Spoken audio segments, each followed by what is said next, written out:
Okay. Do I think I'll finish Higurashi today? Oh, fuck no. If people are saying I have 4 to 5 hours. We'll probably finish tomorrow, maybe?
Question mark.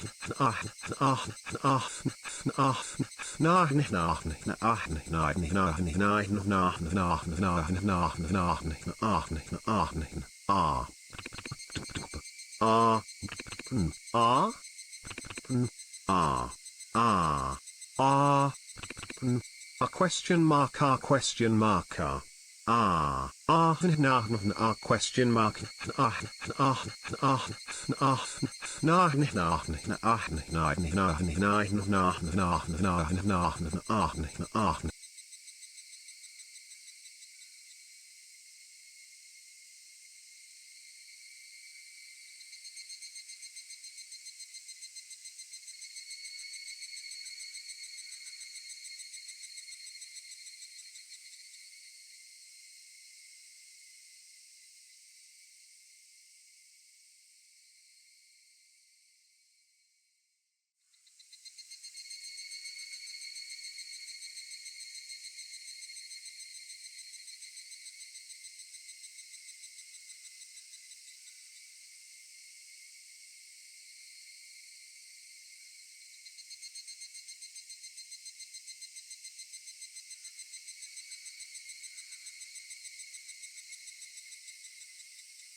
Come to Asu and his words in the Latin Cross Bible Open Book.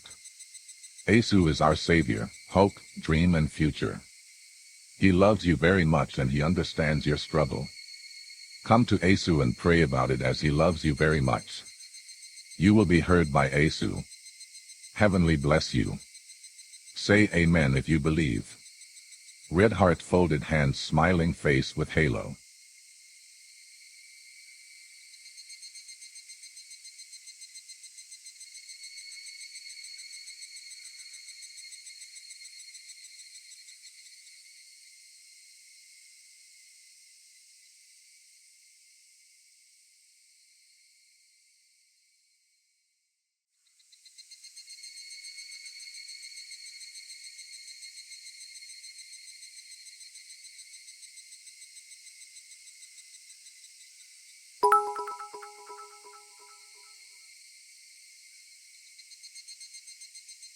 Bro, you don't get it.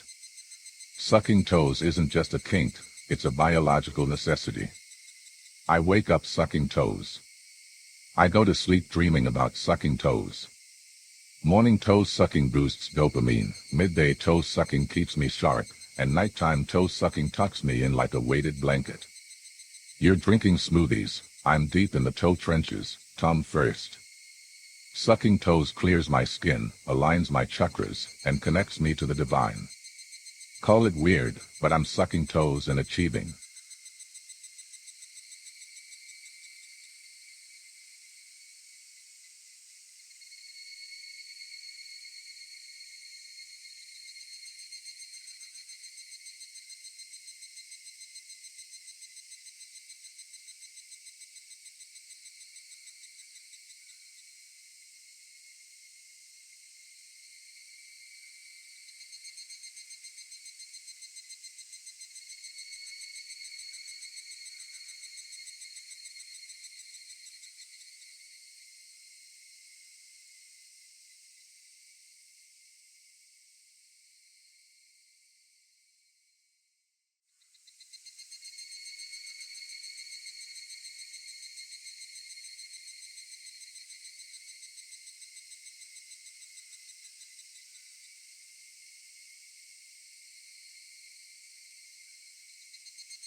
Please, one round of spell praying for. You are in mile of swear.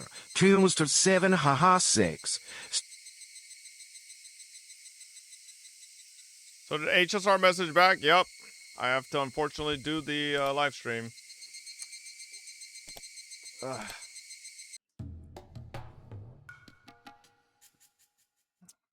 Unlucky. I was thinking I could just sleep, but you know, sleep's for the weak.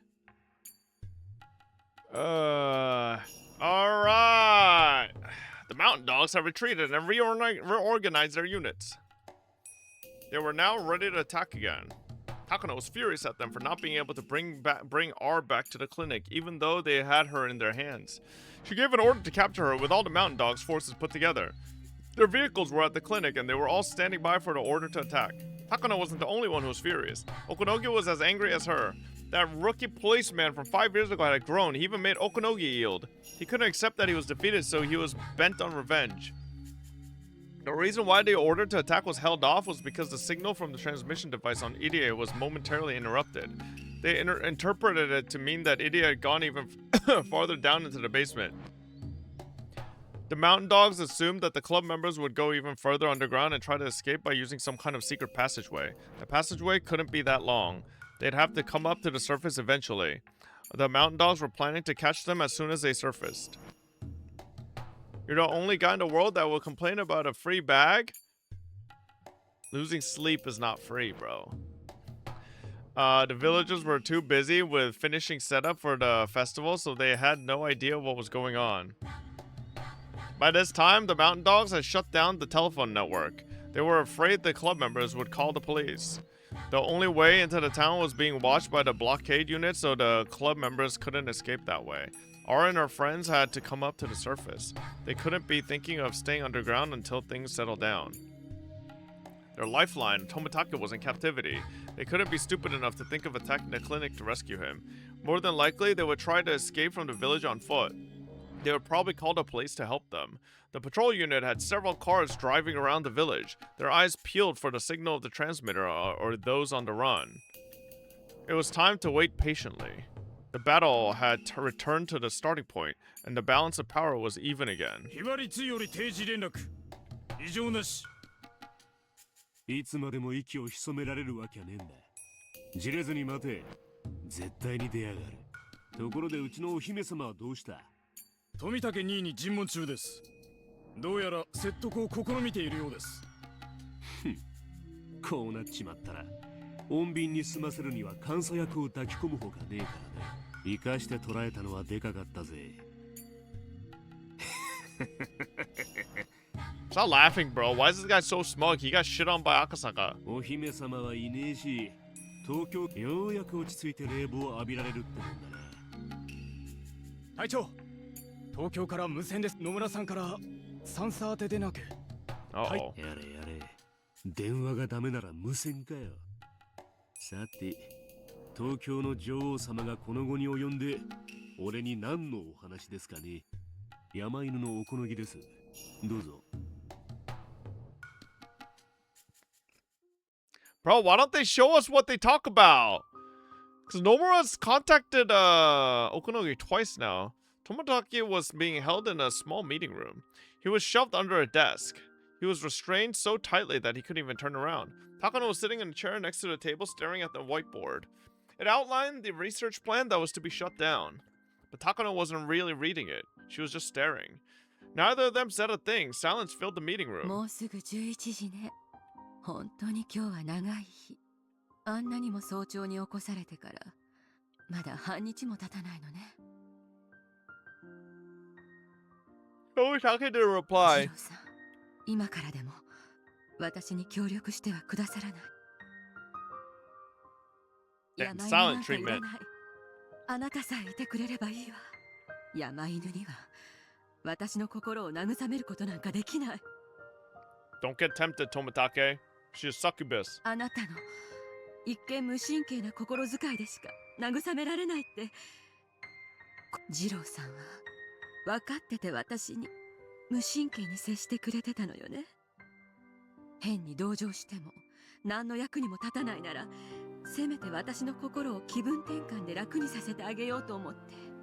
そう思ってあんなに無神経を装ってでも私を楽しませてくれたのよね。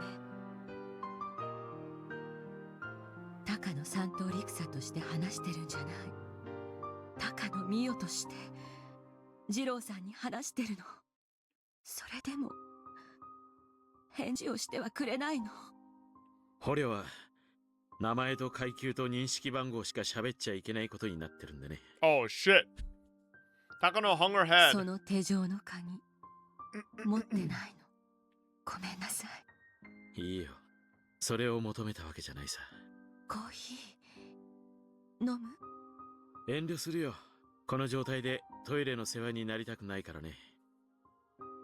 It was hardly a conversation, but Takano was happy that Tomitake had finally replied. However, that wouldn't solve any of their problems. 僕を殺すしかないならそれも構わないさ。捕らえられた時にすでにその覚悟はできてる。そうね。私も二郎さんを今夜殺すあなたにその覚悟があって。ならよかったよ。この覚悟が無駄にならなくて済む。ねえ、死にたくないとは思わない。あなたが私の味方になると誓ってくれれば、私はあなたを死なせずに済むの。That's not true, Takano. You're just saying that. 上はあなたを生かす価値はないって言ってるけど、そこは私が何とかするから。上は誰だよ？知らないわ。私と接触するエージェントは野村と名乗ってるけど、私も素性はよく知らないわ。でも手を組む相手に足ると思う程度には話をしたんだろ？数度ね。おしゃべりをしただけ。今にして思うと、私を利用したいという魂胆が見え見えだった。で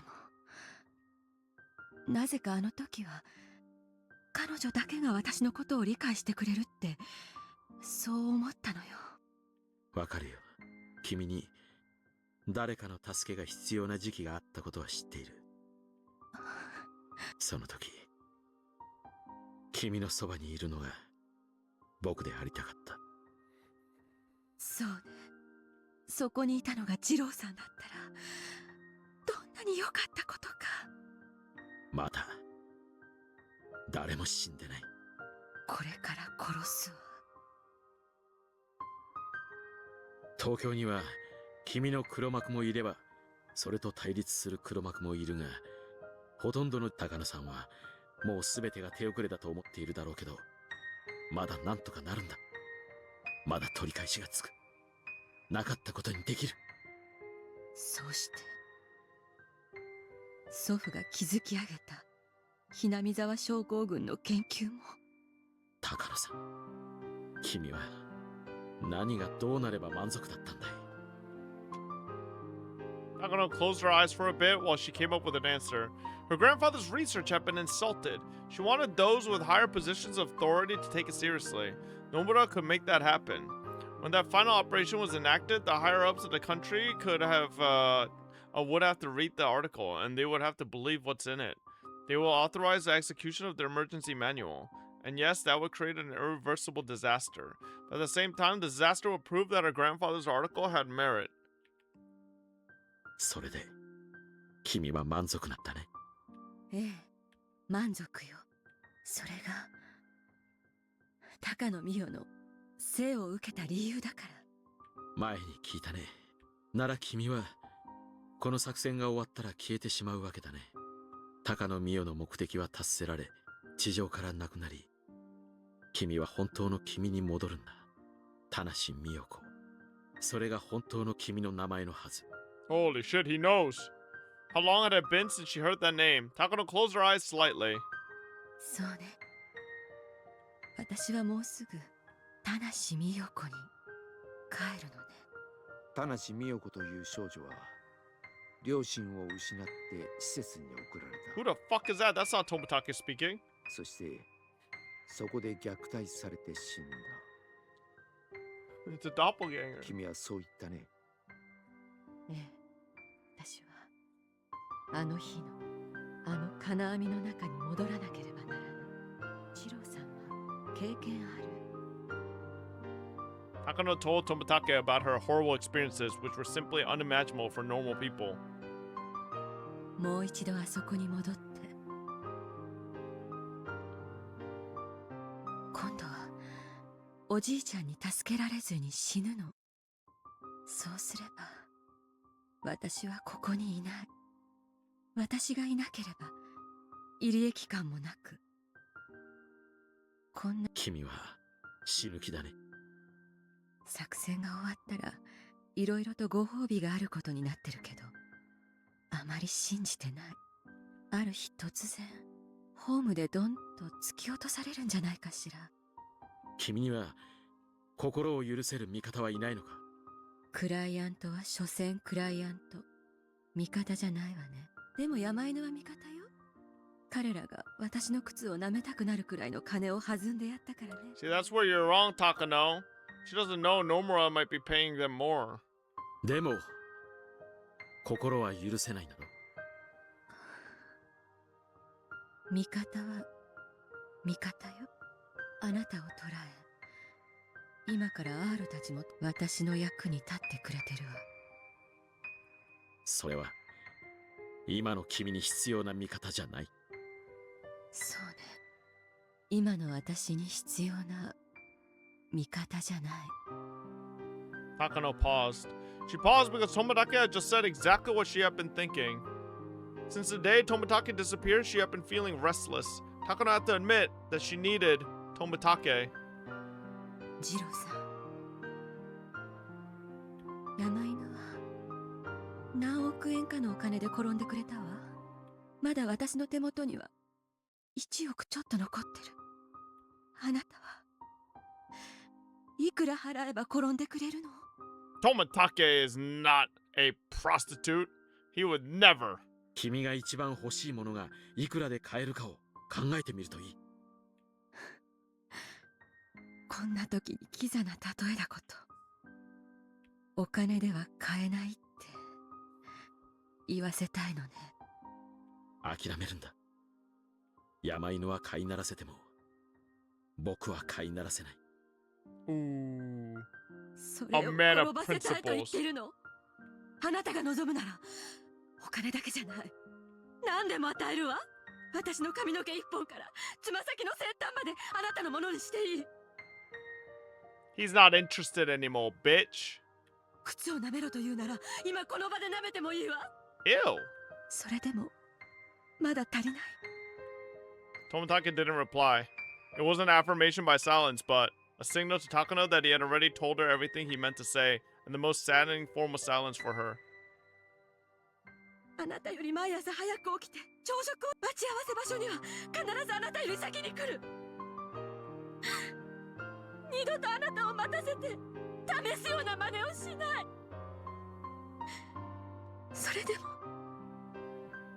ダメ、ジローさん。 Tomodatake didn't say a word. He couldn't see her face under the desk, but he could sense it. This wasn't the time to say anything to her. Remaining silent was the only thing he could do. Suddenly, the phone rang. Takano sniffled once and picked it up. 高野よ。そう、わかったわ。今すぐ行くわ。 Takano stood up as she put down the phone. R が発見されたわ。入江の発信機の反応も一緒。街道が封鎖されていることを知ってて、山中を徒歩で脱出するつもりのようね。No, easy bait. 山狩りには手こずりそうだけど、人目がないのは私たちに好都合だわ。じゃあね、ジローさん。なんとなく、これがあなたとできた最後のおしゃべりになるような気がする。最後に、あなたから言葉がもらえなくて。 And still, Tomodatake stayed silent. Takano ran out of the room. She didn't look like she was hurrying back to work.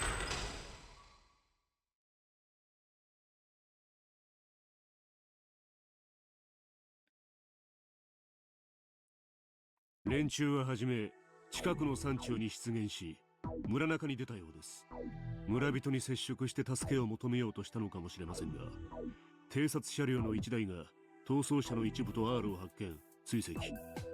一時期 R と発信機は別行動しましたが、地図の山中で合流しました。チリジリになったのが合流できたということ？ええ、連中は逃走路について十分な打ち合わせをしてやがったんちゅうことでしょうな。山の中なら地の利があると踏んでやがるに違いない。ブッシュが深ければ武器の効果は激減する。あの空手野郎の考えそうなことですね。 Okanogi was determined to catch him this time. He kept saying how he was simply caught off guard before. Bitch, you just got shit on. 今度はもう逃がせないわよ。ひなみ沢でならともかく沖宮に入られたらもうどうにもならない。分かってます。向こうに地の利がある山中とあっちゃ、こちらも躊躇したらアウトですわ。全般で包囲圧殺します。 How do a bunch of kids know the mountains better than the fucking mountain dogs? Why are you guys named the mountain dogs? 全般、こいつはサッカーだ。敵はゴールエリアに侵入してる。ゴールは沖宮だ。絶対に許すな。特にあの空手野郎だ。絶対に仕留めてやる。 Oh my god, this bro's got a grudge. 了解。ウグイス了解。ひばり了解。白鷺了解。行くぞ。山犬の総力戦だ。こいつがしくじればうちらは積まれてゲームオーバーだ。その通りよ。もう後がない。私も出て陣頭指揮を取るわ。富武はここに置いていっても大丈夫。大丈夫。完全武装の保安隊員が8人もおりますんで、その倍の完全武装兵が来てもしのげます。それよりも問題なのはあの空手野郎です。奴を侮ることはできませんぜ。 Security unit guarded the basement of the Idiot Institute, which was the heart of the organization. Therefore, they were armed more heavily than anyone else in the Mountain Dogs. Okonogi's confidence in the security unit and his newfound obsession with defeating Akasaka made the diversionary plan a success. But at the same time, that meant the decoy club members would have to deal with the full force of the Mountain Dogs. Dog's white van ran through the village. While they couldn't fire shots outside, all members were carrying stun guns that fired electric needles. While poor on range, they could subdue a target instantly. With the flip of a switch, they could change between merely stunning or killing their target. The perfect weapon for people like the Mountain Dogs. The van separated into groups and headed for the mountains. They were planning to surround their enemies and to smoke them out. 隊長、前半作戦開始位置に到着しました。さすがに展開が早いぜ。サンサ、全般にありがたい訓示を頼みます。高野よ。R だけは生かして捕らえること。他は殺してしまっても構わないわ。この山から逃がしてはダ Look メ。 at terrible background. この山で今日の戦いすべてに決着をつけるのよ。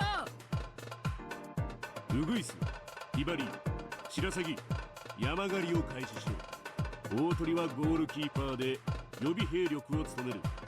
緊急展開が可能なように常時待機しろ。大鳥セブン了解。さあ、おっ始めろ。 Mountain Dogs started marching, spreading out in a line with a few meters between them. This mountainside was a savage land where not even the villagers would dare tread. There were some trails, but no paved roads for human beings. It required an enormous amount of diligence and patience to hunt on a mountain like this. All the dogs were very nervous. They were told that most of their enemies were children, but there were a few well-trained adults with them as well.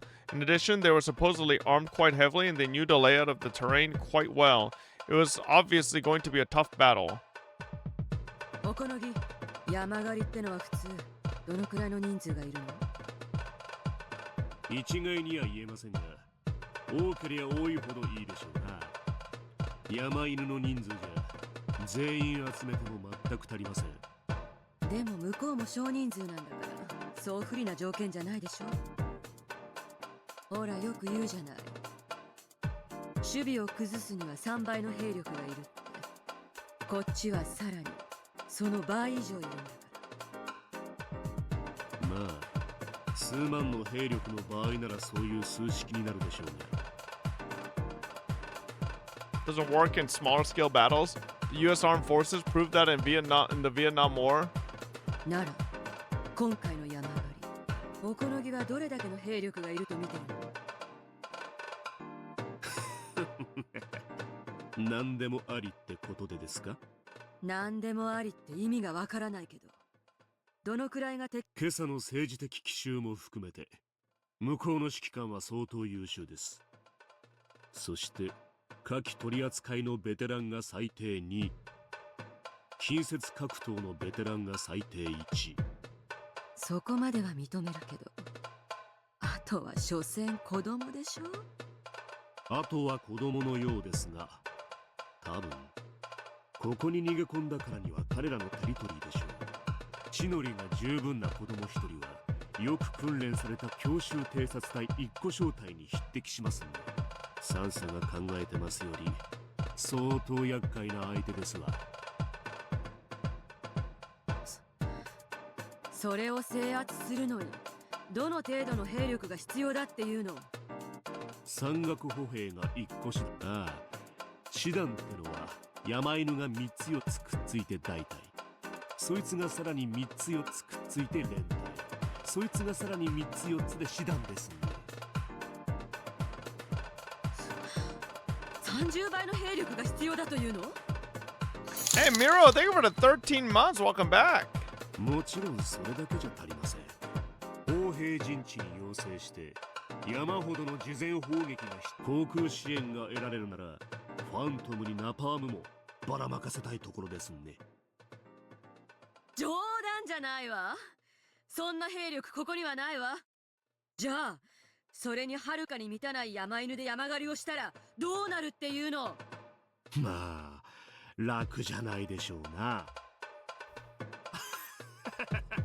This guy's just trolling Takano.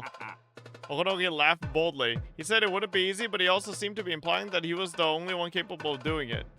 連中のテリトリーでしょうが、逃げ込んだのはついさっきです。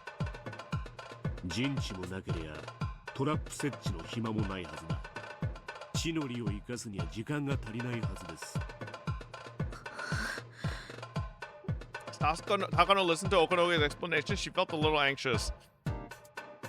When she pretended to be friendly with Satoko a long time ago, she used to tell Takano all about her mountain. Takano remembered how Satoko told her about all kinds of traps she'd set up, but she couldn't recall which mountain Satoko was talking about. ヒバリより本部、標的の一部を発見。R は視認できない。現在追跡中。人質にできれば十分よ。R がいなくても捕らえて。ウグイス、聞こえるか？近隣の班を応援に回して退路を立て。ウグイス了解。バックアップする。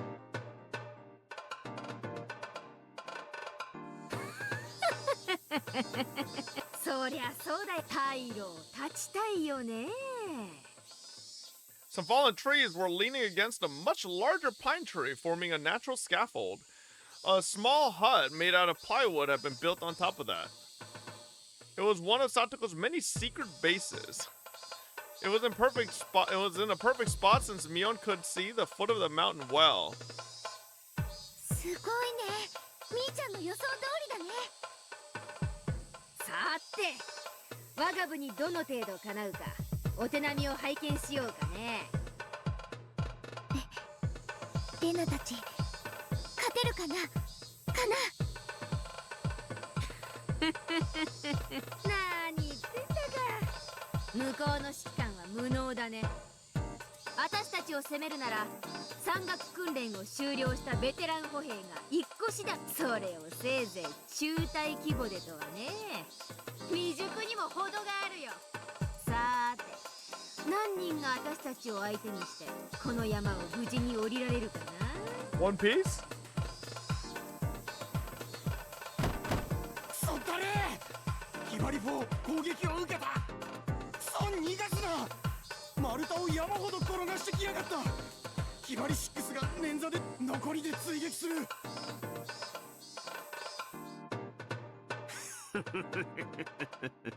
逃がすなよ。追って追いまくれ。休ませるんじゃねえ。ヒバリ11、トラップによる攻撃を受けた。ヒバリ12、13が多分脳震盪だ。あんなの当たりどころが悪かったら死んでるぞ。ヒバリ60、トラップにやられた。光線が足に絡まって脱出できない。 These guys are supposed to be Special Forces elite.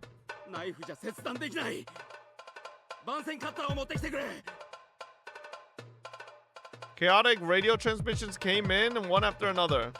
Obviously, Okonogi had been wrong about the mountain dogs being in an advantageous position. ウグイス戦より本部。クソったれが井戸を偽装した落とし穴だ。隊員2名が閉じ込められて救出不能。応援を送れ。やべ。どうしたウグイス戦。応答しろウグイス戦。ウグイス戦だ。やられた。俺を後ろから突き飛ばしやがった。ウグイス9から11は挑ない。健在なれど脱出不能。くそ。本部よりウグイスバックアップが奇襲を受けた。行動が読まれているぞ。注意しろ。ウグイス1だ。聞いていいか。どうして動きが読まれるんだ。上空に無人機の影はないぞ。Satsuko does have a UAV. ヒバリ1より本部追跡に失敗。見失った。無理だ。この山はトラップだらけだぞ。この距離を追うだけで何人負傷しちゃってんだ。白鷺湾より本部 R を含む数名を発見した。 Oh shit. 追跡している。至急応援を送れ。連中めかく乱してトラップで絡めとろってんだな。白鷺湾用心しろ。向こうはお前らをトラップ地帯におびき寄せるつもりだ。敵は各個に分散し、陽動と奇襲のゲリラ戦術で抵抗してくる気だ。高度だぞ。すでに他班でトラップとアンブッシュで負傷者が多発している。用心しろ。気合入れてかかれ、白鷺湾。白鷺湾。白鷺2より本部白鷺湾がトラップ。 Oh, you music? 誰か班長を吊るしてるロープを切れ。残りは追撃しろ。 R を逃がすな。ウグイス1より本部ウグイス7たちが沈黙した。襲撃にあった可能性が否定できない。応援を送る許可を。白鷺5、隊員3名が上空から降ってきたドラム缶の直撃を受けて混沌し。なんなんだここは。こんなのがまだまだあるってのか。ヒバリ13だ。やられて倒れてたようだ。あ、今一人発見した。追跡する。やろう。よくもやってくれやがったな。よせ。やめろヒバリ13。お前が一人で叶う相手じゃない。お兄さん、こちらですわよ。クソガキが待ちやがれ。Scarlock 13 chased Satoko with an enraged snarl on his face, but Satoko ran through the woods effortlessly. Small branches scratched his body all over, but he continued to chase Satoko. Satoko ran like the wind. To her, she was simply running in her own backyard. Who would get injured in a place like that? Scarlock 13 ran after her. He passed many mountain dogs who couldn't even move because of Satoko's traps. The more of his trapped fellows he saw, the more he wasn't sure if the girl he was after was really a girl. She was just something that looked like one. He reached an area where logs were stacked up in piles. It seemed like the trees in the area were being chopped down. It was a rather strange scene. On his way there, Scarlock 13 saw a member from a different unit hanging upside down from a tree, and he also saw feet sticking out of a pitfall. There was a member whose foot was tied to the foot of a root of a tree with a device that looked like a pair of handcuffs. He reached this area after seeing all of them. He suddenly started sweating all over his body. For Scarlock 13 realized that he had been lured into a trap. He had been caught into a snare. She had tricked him. The girl was standing in the middle of the open area, calmly balancing on a stump. She was simply looking at him. Shit, he thought. She's trying to lure me in. ヒバリ13だ。一人を広場みたいなところで追い詰めた。捕まえてやる。捕まえてやる。こちら、ウグイス7。お前の後ろで吊るされてる男だ。そいつは少女じゃない。少女の姿をした悪。そいつの後を追えば地獄まで誘い込まれるぞ。本部よりヒバリ13、それで十分だ。応援を待て。今そこに最寄りの隊員を向かわせている。どうなさいましたの？私を捕まえたければ、あともう10メートルくらいは歩く必要がございますわよ。There's only 10 meters. If he walked about 10 meters, he would catch that bratty little girl. How many steps did he have to take to walk 10 meters? If he took 10 steps to walk 10 meters, that means there would be 10 more chances of stepping on a trap. But it was only 10 steps. He can't catch, or he can catch her after taking just 10 steps. そう思いなら、まずは最初の一歩を踏み出してみればいいではございませんの。ほらほら。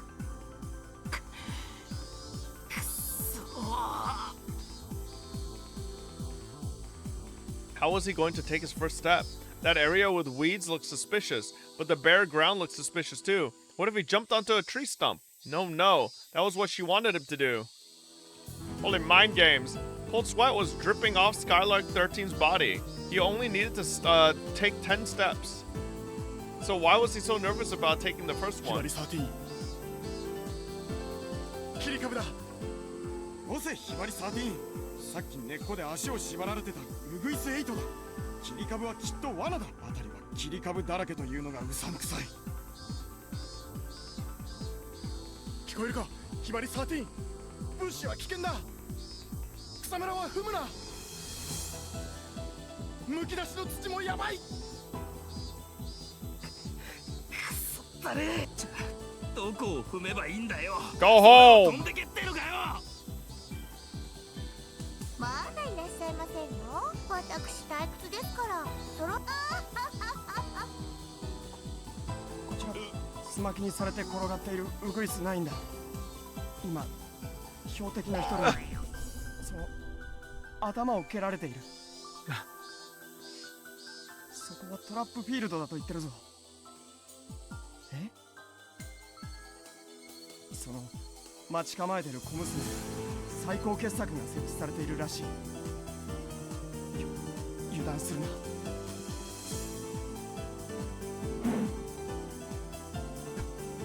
No shot one of these NPCs got up. Alright. Did he say magnum opus? What does he mean by magnum opus?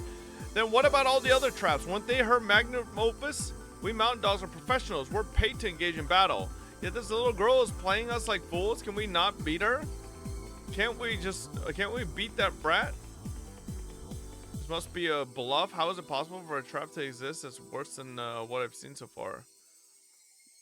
That's a bluff. That must be a bluff. Now I'm definitely going to get her. Should I start with my right foot or my left foot? The girl suddenly lifted her hand and thrust it at me. Is she trying to tell me to stop? 何事もなく5歩無事に歩けたらあなたの勝利ということでいいですわよ。ほほ、それは大した自信じゃねえか。もし俺が5歩何もなく歩けたらどうする？そうですわね。私の敗北を認めて降参して差し上げてもよろしくってよ。私今日は最高にトラップ脳が絶好調ですの。あなたを5歩で絡め取ってご覧に入れますわ。クソガキ！落ち着けひばり13。挑発に乗るな。そいつは悪魔だ。外見に騙されるな。そいつは人の心を読むぞ。Oh my god. Fully trained military men versus 9-year-old. 本部よりひばり13。深追いするな。十分だ。近くまでウグイスが応援に来ている。その場で耐えろ。それじゃ俺の負けってことじゃねえかよ。5歩だとくそ、乗ってやるぜ。5歩だな。たったの5歩だな。男が何度もくどいですわね。愛のささやき以外は男は一言で十分ですのよ。 What the fuck? このガキャ！ひばり13！読まれるぞ。劇場は思考を読まれるぞ。落ち着け。クールになるそうさ。俺はひばりの13番。ミントみたいにクールなのが遠いさ。What the heck is Golgo? だから熱くならずによく考えろ。そうさ。俺の思考はすでに絡め取られていた。奴に向かって5歩進まなければならないって時点で思考を絡め取られてたぜ。ほほう、それはどういう意味でございますの？ Hehehehe, ha ha ha ha ha ha. This is what it means. ないじゃねえ。後ろに5歩歩くんだよ。Satoko already has traps behind you. I did it. I was certain it was a trick. If I take 5 steps, I win. She didn't say I had to move forward. I can go backwards too. だからあなたは5歩でおしまいなんですのよ。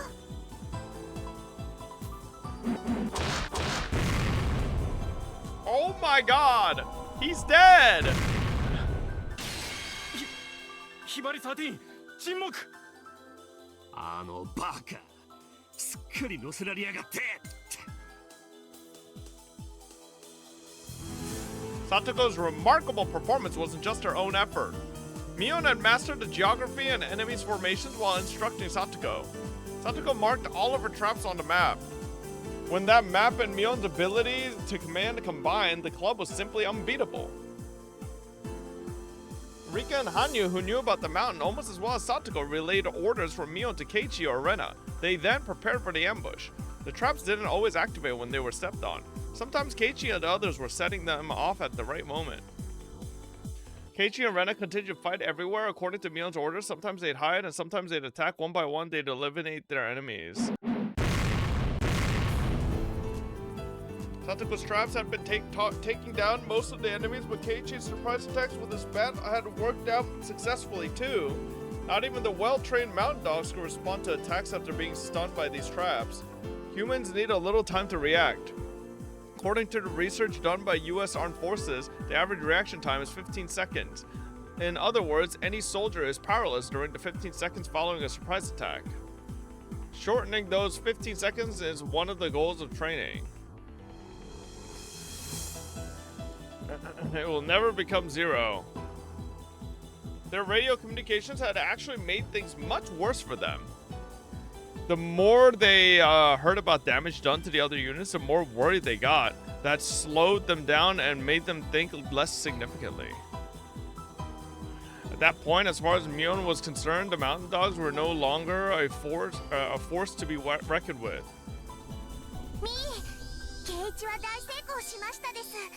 仲良くスマキにしてニパーなのです。はあ、サトコの方もうまくいったようなのです。みんなやっつけてしまいましたです。了解。確認するけど、この攻撃での戦果は5だね。どうするよ、敵さん。南部方面軍はこれで戦力の3割は脱落だよ。負傷者の対応に通常1人から2人。ってことは手の空いた兵士はほとんどいないってわけだ。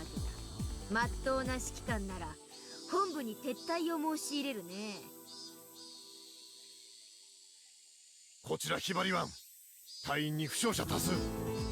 負傷者への対応で追撃に手が回らない。これ以上の追撃は断念せざるを得ない。ひばりは損害は大きいが、我が方は確実に敵の行動権を狭めているぞ。撤退は認めない。現状兵力で戦線を維持せよ。ひばりは本部から死ねと命令だ。装備を再点検しろ。進軍を再開するぞ。でも高野さんたちは頭に血が上ってるからそれを許可していない。指揮官は撤退を却下され、士気が低下したまま追撃を再開。こいつは叩く絶好のチャンスだね。リカちゃん、レナと合流して Z 地区に誘い込んで。あそこのトラップはだいぶごっついよ。羽生はケイちゃんに X 地区に転戦しろと連絡を。こんな面白いゲームはないね。Look at Mion's playing a board game. ミオンが絶好調なのです。今のミーが生まれる時代を間違えていたら歴史に名を残しかねないのです。私に言わしゃ、ネルソンも東郷もまあまあってとこだね。もう裏山全体が手に取るようだよ。Who the fuck is Nelson and Togo? Miona was the type to display exponential ability. When she's down, she's at rock bottom. Oh, bro, something in my mouth. But when she's in perfect form, it's just terrifying. I was the blood of the head of one of the 3 families of Hinamizawa. If Mion had been around for a historical battle, she would have changed history. If she were to join Napoleon, Siberia would be French territory. If she were to join Hitler, Europe would belong to the Third Reich. And even with all that, the battle in the mountains were simply a diversion. What the fuck? No, dude. I did not just...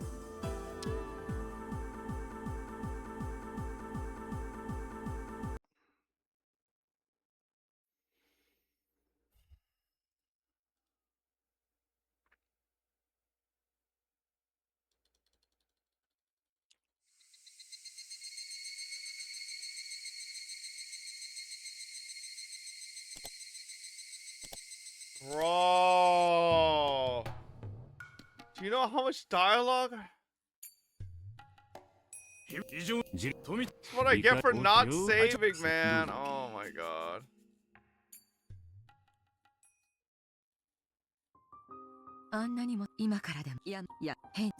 Hold control. 君は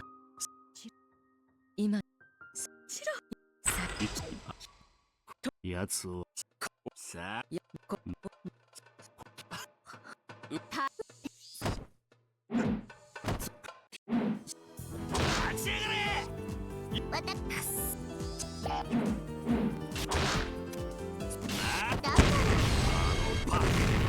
すっかり乗せられやがって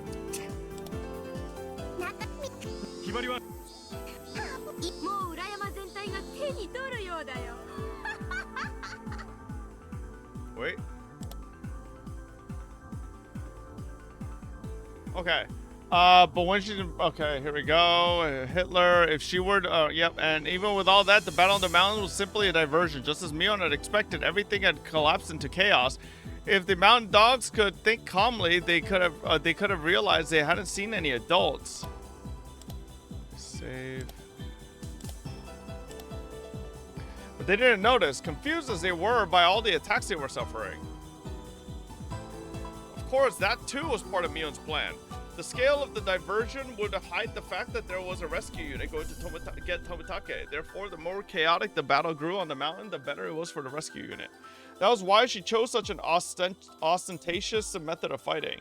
But at the same time, that was exactly the kind of fight that Mion preferred. She didn't intend to let it be just a diversion. She was planning to destroy the dog's main force on these mountains. Yet most frightening of all was our home advantage. It wasn't exaggerating to say that the theory that defenders have thrice the advantage over assailants is heavily due to their advantage of location. In that case, how was the rescue unit doing? Were they at a disadvantage because they were on the offense? The 4 rescue unit members led by Irie were hiding in a bush next to the clinic. 行きましょう。こちら側をフォローするカメラは故障中ですから大丈夫です。こんなとこから堂々とうわ、怖いね。敵は監視をセキュリティに依存しきってるようです。問題ないでしょう。行きましょう。まずは壁沿いに伝い、所長室の裏へ。はい。私が出るとき、窓は閉めませんでしたから、そこから入るとすぐ脇が裏口で、そこには監視カメラと1階保安室があり、四角角前は厳重に監視カメラで見張られていますので、必ずバレるでしょう。地下に行く前にその1階の2人を制圧しないとね。退路確保は基本でしょ。まずは所長室から入って1階保安室。They moved forward, walking against the wall so that they remained in the blind spot of the security camera. They soon reached the window of the director's office. If any village kids saw them, they'd assume they were playing around, pretending to be spies. Irie was glad that the clinic was closed on Sundays. Oh, my back. Irie peeked into the room as exactly the same as how he left it. The window was open too. 4 of them stuck into the room through that window. Akasaka put his ears against the door to the hallway. Then he signaled the others to let them know that there was nobody on the other side. Since the clinic was closed, the mountain dogs were the only people around. It being Sunday really was fortunate. It was very quiet in the clinic. The chorus of cicadas was the only thing that could be heard. There was a clock on the director's desk. It was almost 11:30. Shion was surprised to find herself getting hungry, given all that was going on. Fuck. Kasai and Akasaka checked over their weapons. Irie brought out a book of blueprints from a locked bookcase. The title said, Construction Plan for the Irie Clinic. ここが所長室です。ここが1階保安室。出てすぐそこです。監視カメラはこの赤鉛筆が No food today, bro. I gotta order. I'm so hungry. 1階保安室の制圧自体は難しくなさそうだ。問題は地下ですね。これが地下の研究区画です。ここが入り口。Maybe I get some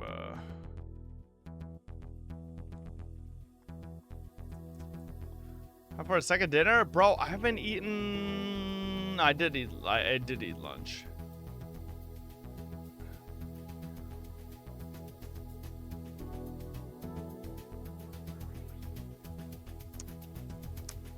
Give me a second.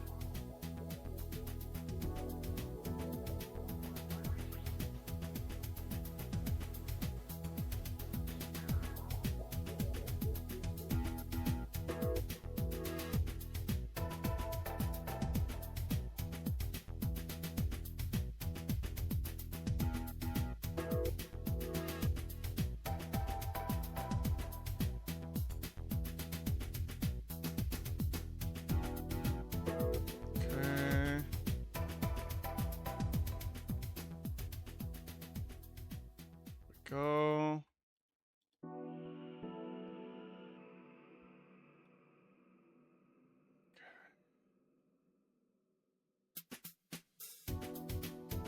Boom. All right, nice. I'm so fucking hungry. I couldn't afford the express. Too poor. It's the entrance to it 図 here. 面では表向きは職員用の2階への階段になっていますが、実際は地下区画への入り口が隠されています。You ready for a second chin, or are you going to for a third? What do you mean I have a second chin, bro? No, I don't. そして階段で地下へ。よくもこんな大きな地下を作ったものです。地上部分よりもよっぽど広いですね。Oh wow. Well, there's actually like a glass one. This almost looks like a lot of these just look like photos on the old ones. それは地下こそがこの診療所の真の姿である証拠です。で、これが監督の認証カードでないと入れない扉と。認証カードが封印されて使えなくなってるなんてことは？万一認証カードが使えない場合にゲートの物理的突破は可能？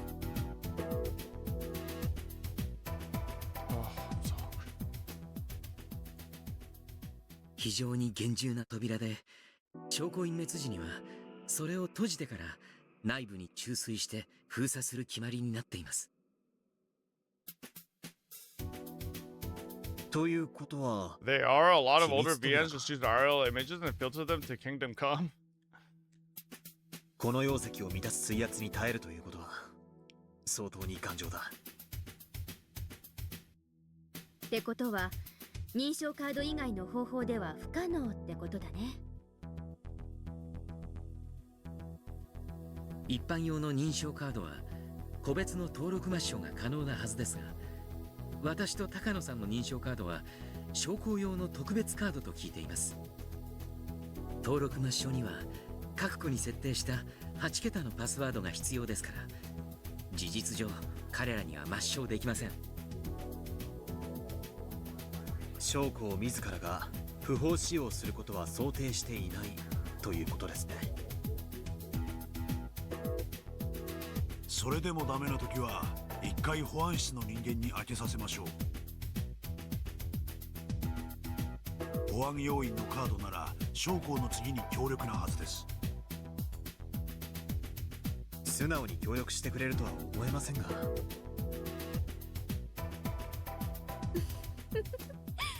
協力しないんならカードと指紋認証用に指を1本ちょんと拝借するまでです。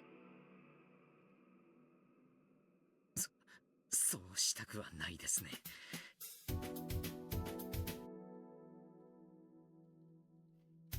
私のカードで開くことを祈るばかりです。地下のセキュリティルームはどれです？認証カードで入ってすぐ脇のこの部屋です。この部屋には空調もテレビもありますから、基本的に保安の方はそこに全て詰めています。上で2人をやっつければ残りの6人がいるはずです。6人か。一気に制圧しないと難しいね。一瞬で制圧しないとほぼ確実に警報を鳴らされる。先に警報を切断する方法は？ちょっとわかりませんが、予備電源や予備回線があるはずです。現実的じゃないか。セキュリティルームを制圧する方が現実的ですね。保安の連中の武装は1階の保安は非武装ですが、1階保安室には一応銃が置かれているという話です。地下の保安は全員が拳銃を携帯しています。あとセキュリティルームにはもっと強力な連発式の銃が何丁か置かれていたはずです。屋内での用途から考えて、多分口径の短い機関拳銃のようなものでしょう。長距離での命中率はひどく落ちますが、小回りが利き、近距離では十分な火力を持つ危険なものです。地下で撃ってきた連中、そいつが何丁持ってのはちょいと厄介ですね。でもここを制圧できれば地下は私たちの手に落ちる。Kasai just shotgunned them all. 監督、サトシ君は？本当は動かしたくないところですが、敵の巣の中に放置はできません。サトシ君も安全なところに移しましょう。私の付き添いも必要です。サトシ君はどの部屋にいるんです？この奥の病室に監禁されています。そこは去年から彼専用の部屋になっています。サトシ君。 The look in Shion's eyes made clear her determination. The security guards who chased after Idio were in the security room on the first floor. They had resumed their game of poker. They knew that the mountain dogs were combing the mountains, and they were well aware that the Institute continued to be in danger. But their job was to stay in that room. And besides, they were working hard on their poker game. Of course, they weren't really concentrating on the game itself. They were still both chatting about the recent car chase, and both seemed proud about what they had done. They were ordered to shoot at the tires, but they wished they had been ordered to shoot at Idia himself. They definitely would have caught him then. They talked and laughed like that. When people stopped being on edge, that left them all the more vulnerable. This was a perfect example. That was why it took only 2 seconds to suppress them. 両手を頭の上へ。 Security guards were professionals. They immediately realized the guns Kasai, Akasaka, and Shion were holding weren't toys. They'd already heard there was a gunfight in the basement of the Sonozaki residence. The security guards knew they weren't dealing with amateurs. They also knew they wouldn't hesitate to fire. That was why they surrendered so quickly. They had handcuffs on them already, so it was easy for Kasai and the others to restrain them. Security guards had never thought they'd be wearing the cuffs themselves. They had especially never dreamed of being locked up in a toilet. Their hands were cuffed to pipes behind them as they sat on the toilet seats. Their mouths were stuffed with hand towels, then covered with duct tape. Oof. Shion, clearly amused, remarked on how she always wanted to do this to someone. Kasai couldn't help but laugh. ここまでは順調ですね。問題は地下です。監視カメラで必ず気づかれます。そのカメラはモノクロ？画面は4分割？確かそうだったと思います。よくある防犯カメラの画面です。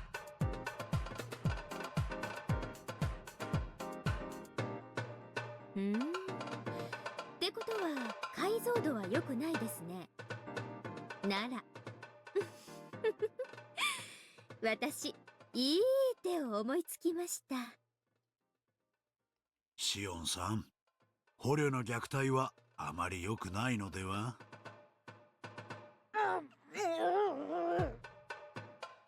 The mountain dogs weren't only locked in the bathroom, but had to go through extra humiliation.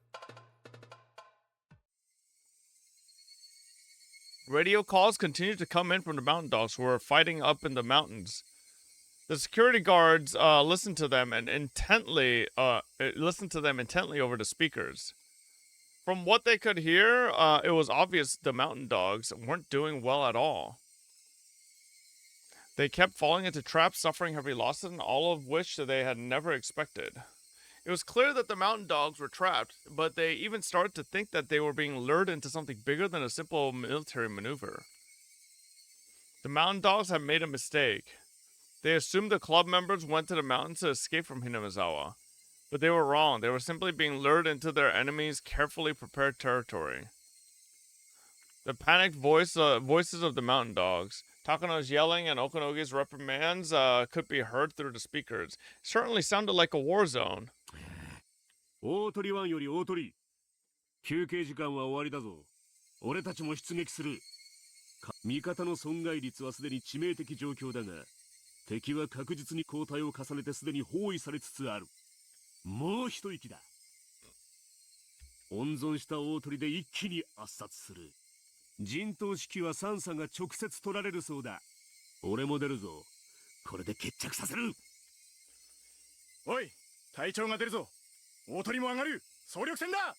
なんて奴らだ。ってことはすでに被害は小隊規模にもなるってのか。俺たちは何者を相手にしてるんだよ。相手はどこの特殊部隊だってんだ。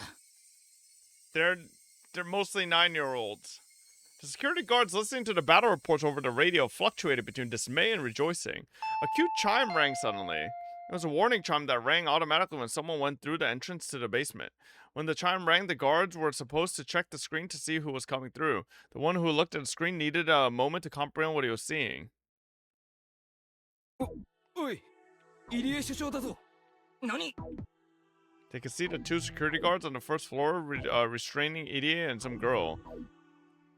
これ、所長だよな。どういうことだ？そういうこと。向こうは陽動で、こいつらが富武救出に忍び込もうとしたってことだ。三佐に所長を連行したと連絡しろ。A buzzer sounded and a computer panel displayed information about the card being used to enter. Commissioned officer pass, ID 0001, special grade 1. Lieutenant Colonel Kyosuke Irie. Password, ... start. Match. Fingerprint confirmation, start. Match. Huh? How strange. Security guards brought Irie down. That made sense, but why were they using the director's security access card? They were even using his fingerprint. Why were they having him do that? Wouldn't it be quicker for the guards to do that themselves? One of the guards figured it out, but it was too late. The door to the basement was open and the four newcomers forced their way inside. They ran through the security camera screen and were headed straight for the security room. They had them. As soon as the door opened, the security guard started firing. Akasaka realized that if he had taken him a second longer to pull back, he would have been riddled with hundreds of bullets. One of the guards pushed the desk onto its side. The paper cups on the desk fell to the floor, spilling coffee everywhere. They used the desk as a barricade. The other two guards started to shoot at random. As long as the guards were shooting at the rescue unit, they couldn't counterattack. One of the guards activated the emergency alarm and another picked up the submachine gun off the wall. The other one picked up a gas mask. It was impressive that they got their act together so quickly. A situation like this would result in a fierce gun battle, meaning that it would take quite a while for the rescue team to suppress the guards. The emergency alarm sounding in the basement reminded them that their surprise attack had failed. 一気に制圧し損ねた。でも敵は全員この中、袋のこの部屋に釘付けにしているうちに、サトシ君と富武さんを救出しちゃいましょう。The mountain dogs outside would definitely hear that alarm. If they took too long, the enemy would come to block their escape route. Then they'd be trapped inside. そうだ。確かセキュリティに侵入者対策で確か。Irie started to speak while he tried to recollect it. Shion told him that he should have remembered something like that before they came in. Before Irie remembered, a voice came on over the speakers.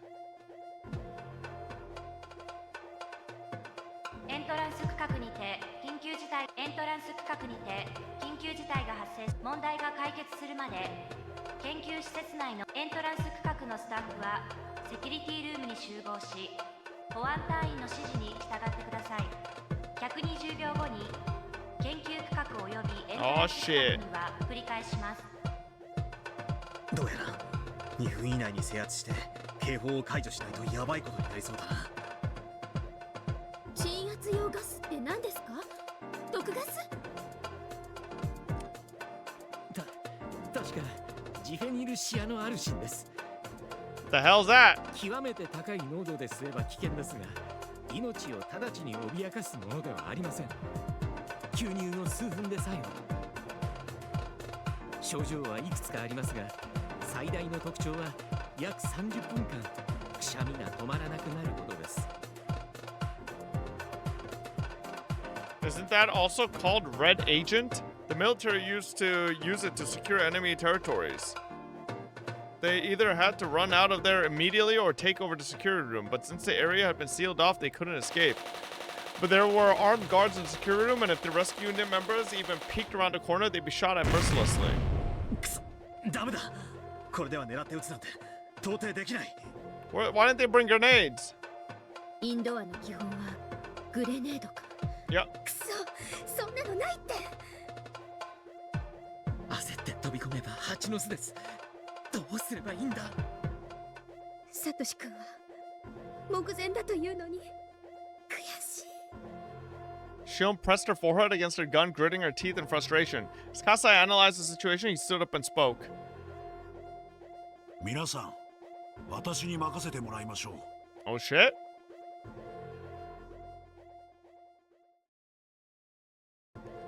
Guards in the security room were on edge too. Once the gas was flowing, everything would come to an end, but the guards knew their enemy wouldn't just sit and wait for that to happen. They'd come rushing in regardless of the counterattack they'd face. Although the guards would still have the upper hand, it'd be a point-blank gunfight. They wouldn't come out of it unscathed. Therefore, as the deadline approached, their tension increased. The guards never even considered that the door they opened would be shut again. They fired at the door, leaving many holes in it. After that, it all went quiet. What were they thinking? There was nowhere to hide. The gas was about to release. Why did they close the door? For what reason did they do that? That was when a loud explosion punched a hole in the door the size of a fist. Not only the door, but the wall in the security room had a similar hole.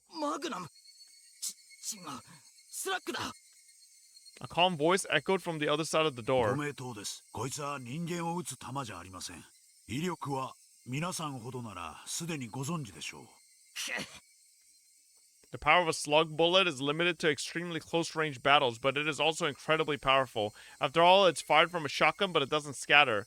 A shotgun is meant to fire scatter shots, but it can be used to fire only one huge, incredibly powerful bullet. That's a slug. It's usually used for hunting. It's used to shoot at animals, not humans. If it was to be used on a human, their arms and legs would be shattered and nothing would be left of the head. It shouldn't even be called a bullet. It should be called a cannon. It would easily pierce through the door, the desk they were using as a barricade, and any guards hiding behind the desk were before slamming into the wall.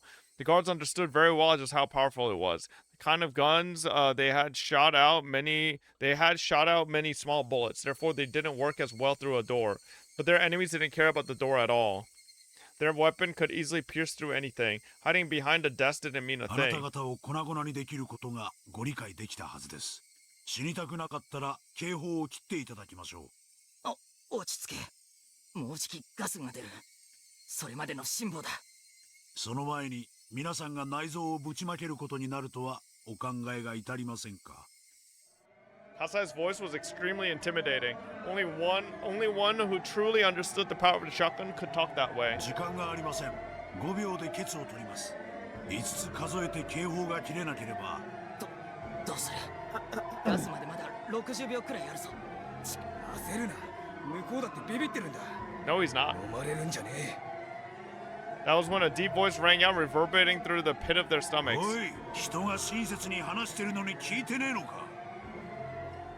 It must have been coming from the same person, but it had changed so much so この quickly. 笠井達義がてめえらを生かしてやると言ってんだ。ありがてえとは思わねえのか、ガキどもが。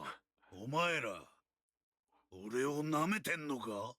ああ、現実か、ガキどもが。 A roar and an explosion sounded at the same time. The upper half of the door disappeared. Numerous lead balls bounced around in the room, breaking the lights and ricocheting off the walls. Shattering glass fell onto the floor. Shotgun had turned the security room into hell. The hurricane of lead balls blew violently through the room as it shattered, scattered, and destroyed everything. The guards could only cover their heads and pray. They prayed the lead balls wouldn't hit them and endured the falling glass. Before they had a chance to recover, Kasai jumped in through what was left of the door and kicked the desk aside. He stepped onto one of the guards' heads and yelled at the others.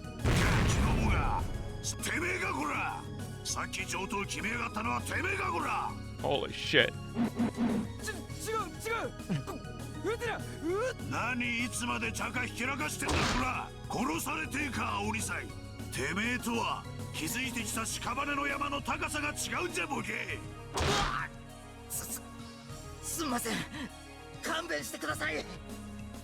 They dropped their guns voluntarily and got on the floor with their hands on their heads. Even Shion couldn't believe what just happened.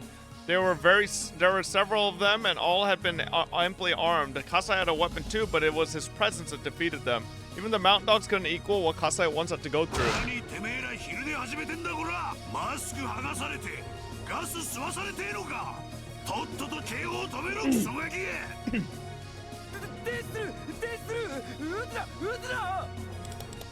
One of the guards got up in a hurry and switched the alarm off. Kasai stood there calmly, but they were only seconds away from the gas releasing.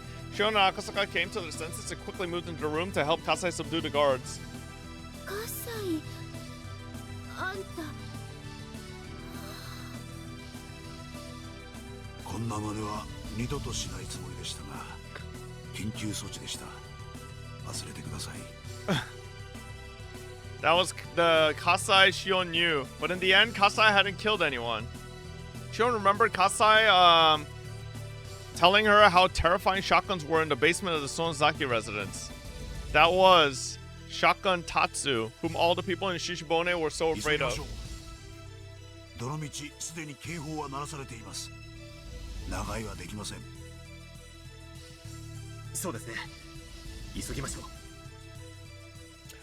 Akasaka and Kasai pulled out the guards' handcuffs and restrained them.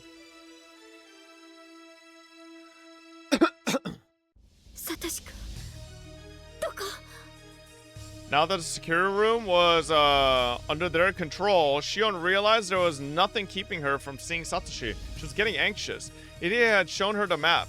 He must be down here, she thought. Shion had already started to run. 私も行ってきます。サトシ君と富武さんを助けないと。 すみません。頼みます。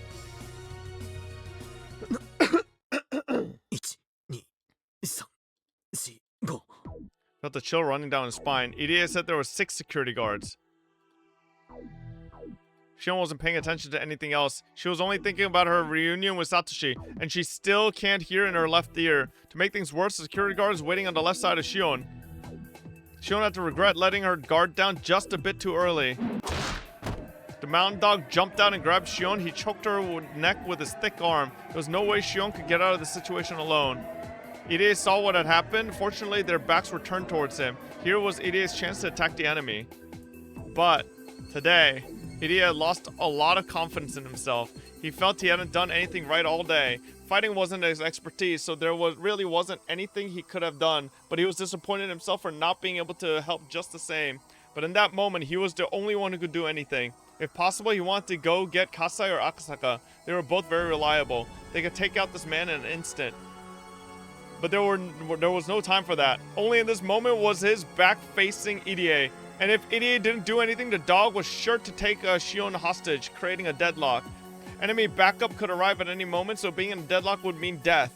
Therefore, Irie couldn't depend on anyone else. He had to resolve the situation himself. He had one chance. Once a unit member turned around, the deadlock would begin. But was there even a way for Irie to knock him down in one shot? You're a doctor, motherfucker. No, he had to. He must. There had to be something that only Irie could do.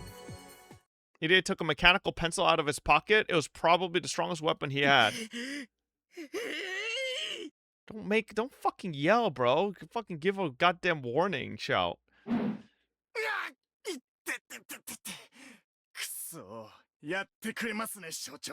Irie stabbed the man's neck with his mechanical pencil, but it only scratched him a little. What was he thinking? The man drew his gun, pressed it to Shion's head, and created a stalemate just as Irie predicted. God damn it, Irie.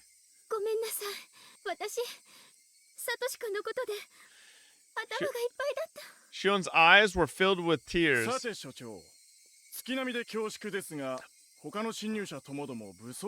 Unless he thought it was just a fucking little tickle, but EDA had precisely hit the jugular, and this guy was actually bleeding out slowly. He doesn't know.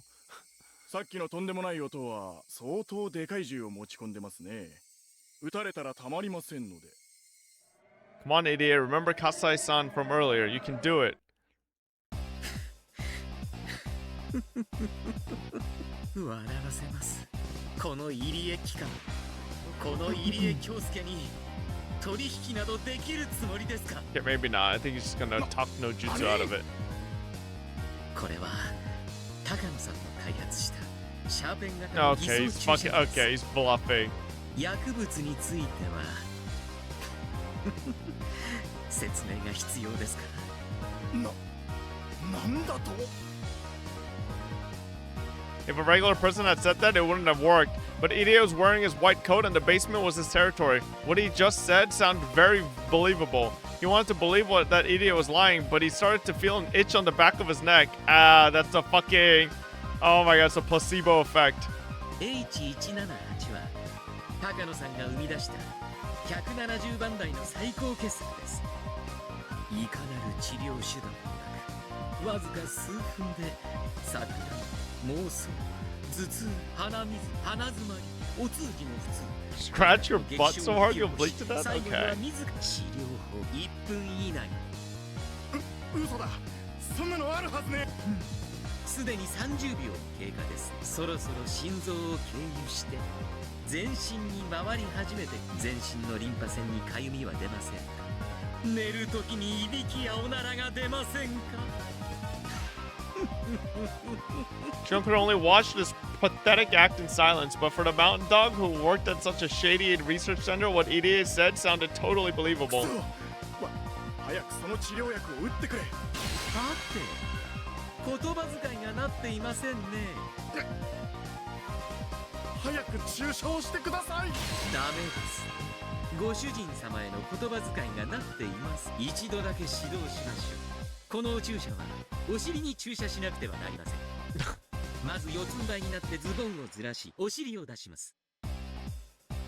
その際お尻は突き出すようにし、両肩、右手の親指の爪を噛みながら振り返り、そうそう。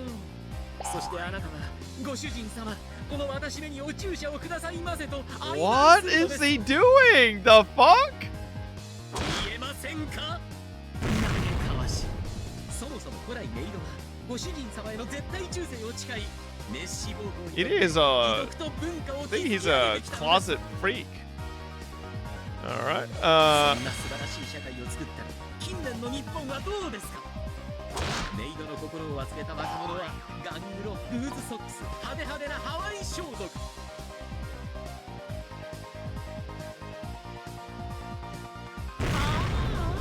大和なでしこが情けない。ご飯をスレスレにお手入れして過剰な日焼けには要注意。ソックスはもちろんニーズです。黒のストッキングも素晴らしい。 Oh, I mean, he's kind of spitting though. He's kind of spitting. Oh, he's really spitting now. Oh, wait, hold up. Oh, yeah. Wabi sabi, baby. その結果がこの低出産率、超高齢化社会。今や熟年人口は増え続け、萌えメディアもその層をターゲットにするのは時間の問題。やがてはストライクゾーン春が真上とされてきたおばさんにもスポットライトが浴びせられ、いつしかそれが主流にすらなってゆく。Grows into gilfs? おばさんとメイドの組み合わせはまさにトイレ用洗剤。混ぜるな危険。それを混ぜるとなぜかメイドでなく家政婦さんになり、急にトレンディードラマからヒルドラっぽくなっちゃうのです。それはつまりメイドの絶滅。その時月は砕け、悲しみの雨を地上に降らし、地球をアステロイドベルトが覆う。それこそが予言書に記された最後の審判の日。全世界の偉大なるメイドカチューシャが多いし時、真のメイド世界が開かれる。そうだ、そうそう。頭がない、ひざまずく。メイドの魂よ、ここに集うのだ。Come on, my castle! In the maid kingdom! Wah!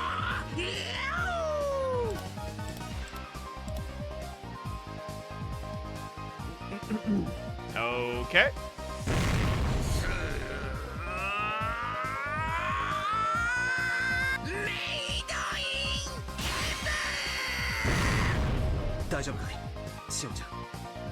Okay. What the fuck? Okay. Huh. No, I mean JoJo's been, yeah, JoJo I guess was out for quite a bit before Higurashi. I mean, Jesus Christ. All right, wow, we really got a fucking, we really got idiot JoJo posing, and then fucking he really shouted "Made in Heaven."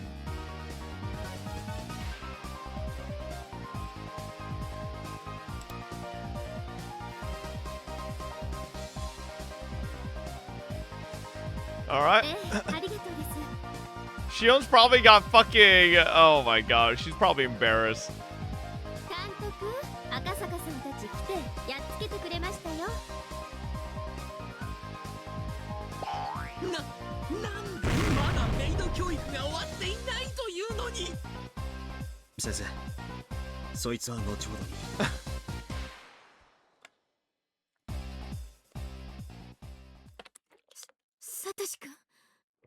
My food's here. Edge. We're edging Satoshi.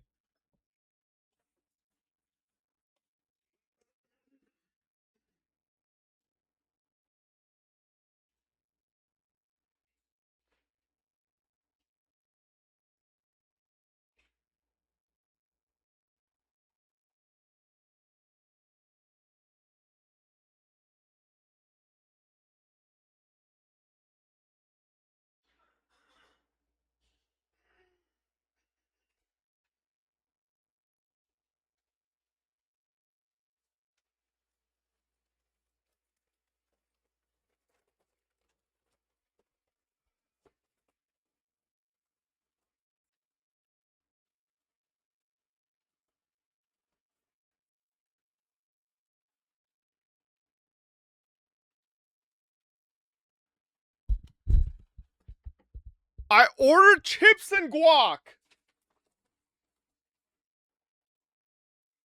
And they just gave me only guac.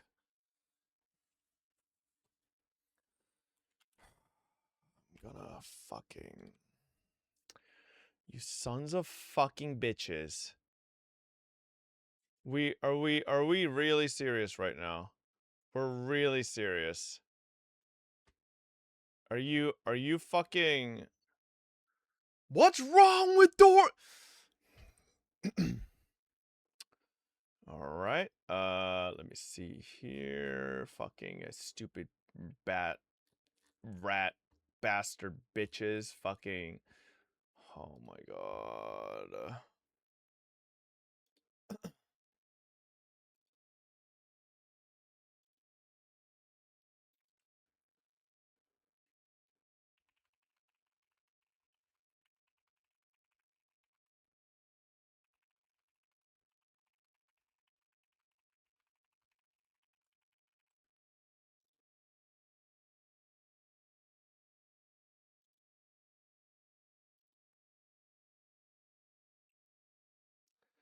You don't have other chips in your house? No, motherfucker.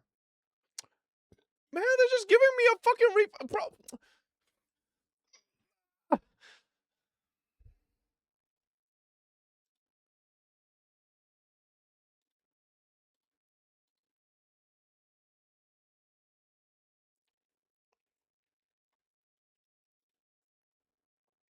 Bro, I mean, listen, I wanted to eat chips and guac while we're fucking playing Higurashi.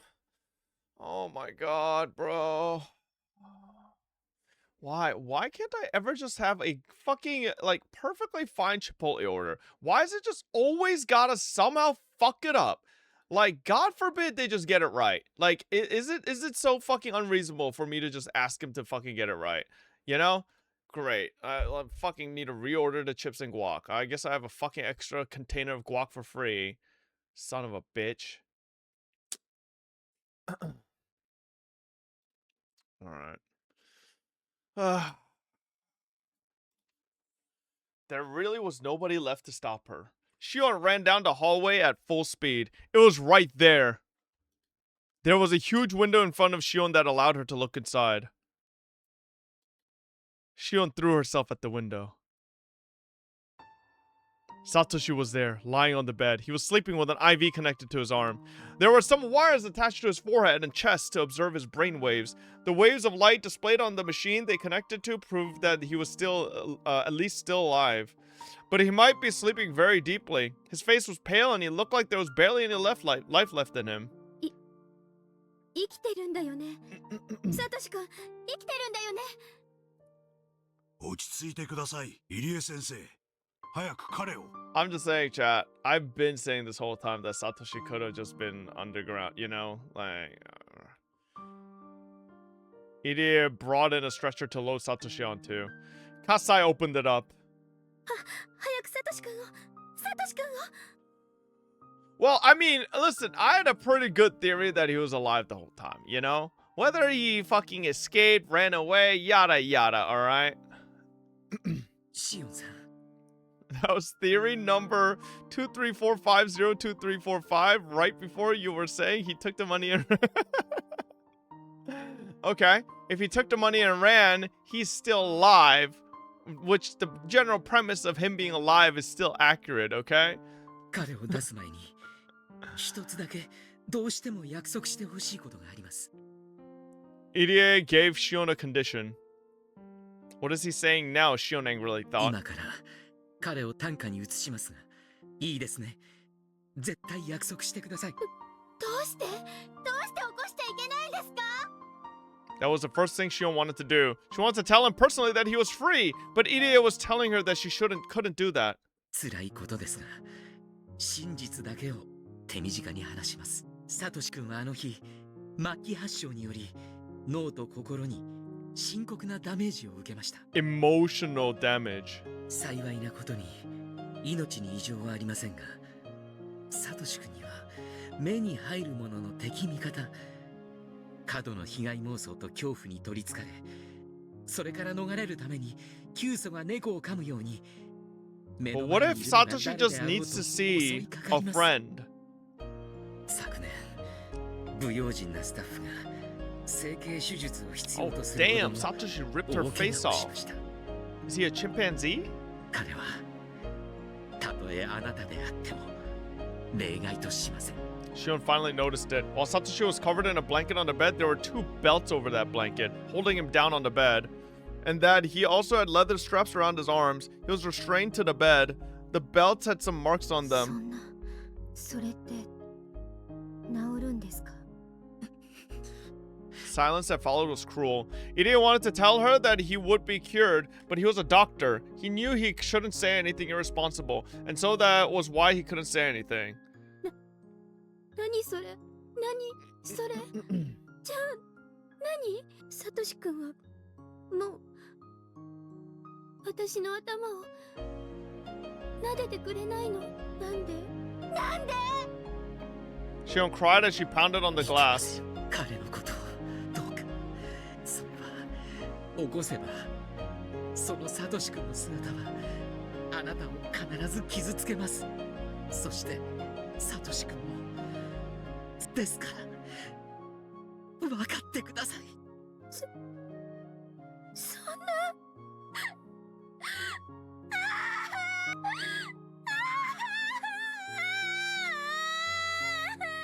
Shion slid down the window and hit the floor, crying uncontrollably. She scratched at the floor. The sad reunion and her anger made her claw at the tiles. If Satoshi's smile was there under the floor, she would scratch until all of her nails were gone. But Satoshi wasn't under the floor. He was right there. He was sleeping on the bed, and he wasn't supposed to be woken up. ですが、決して悪い話だけではないのです。微弱ですが、この1年、脳波の傾向に回復の兆しが見られるんです。人間の体は弱くありません。それは脳も同じです。脳に致命的損傷を負った人が奇跡的に回復を遂げたという報告は世界中にあります。サトシ君は帰ってこようとしています。必死に戦っています。そして私も負けない。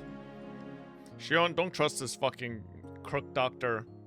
He fucking loves lobotomizing people. 帰ろうと戦うサトシ君をこちら側に連れ戻そうと私は今後もそして必ずサトシ君をひなみ沢に連れて帰ってみせます。 The brain is what moves people, but the brain is only a part of a body. If something happens to the brain, the person will end up changing. That change hurts the person himself as well as the people around him, and hurting others hurts that person even more. Ide recalled his parents. The abnormal change in his father, his mother was not able to understand that it was caused by a brain disorder. That was enough. That was sad enough. That was the reason why Ide became a neurologist. Right now, there was a young boy before him, and a young girl. Before him was a fragment of the sadness from that day, a fragment of that day's regret. After his father's death, Ide learned that he was misunderstood and that it was due to a brain disorder, but it was all too late by then. He regretted not getting into the study of brains 5 years earlier, but it was too late. But now, he had studied and experienced so much, he had achieved things and he had confidence, but he still had regrets about that day. Ide holds his fist tightly and spoke without hiding his tears. 絶対です。命をかけてもいい。私は絶対にサトシ君をひなみ沢へ連れ帰ります。この入江京介が、そしてサトシ君も帰ってこようとしている。互いが手を伸ばし合って届かぬわけがない。だからシオンさん、私を信じてその日まで待ってください。絶対この入江京介が彼を連れ帰ります。Ide vowed this from the bottom of his heart, and he realized something. Ide realized that everything he had done was in preparation for this day. The two people in front of him weren't his parents, but he was going to rid himself of his regrets and devote himself to that promise. 本当ですね。サトシ君、帰ってくるんですね。本当に。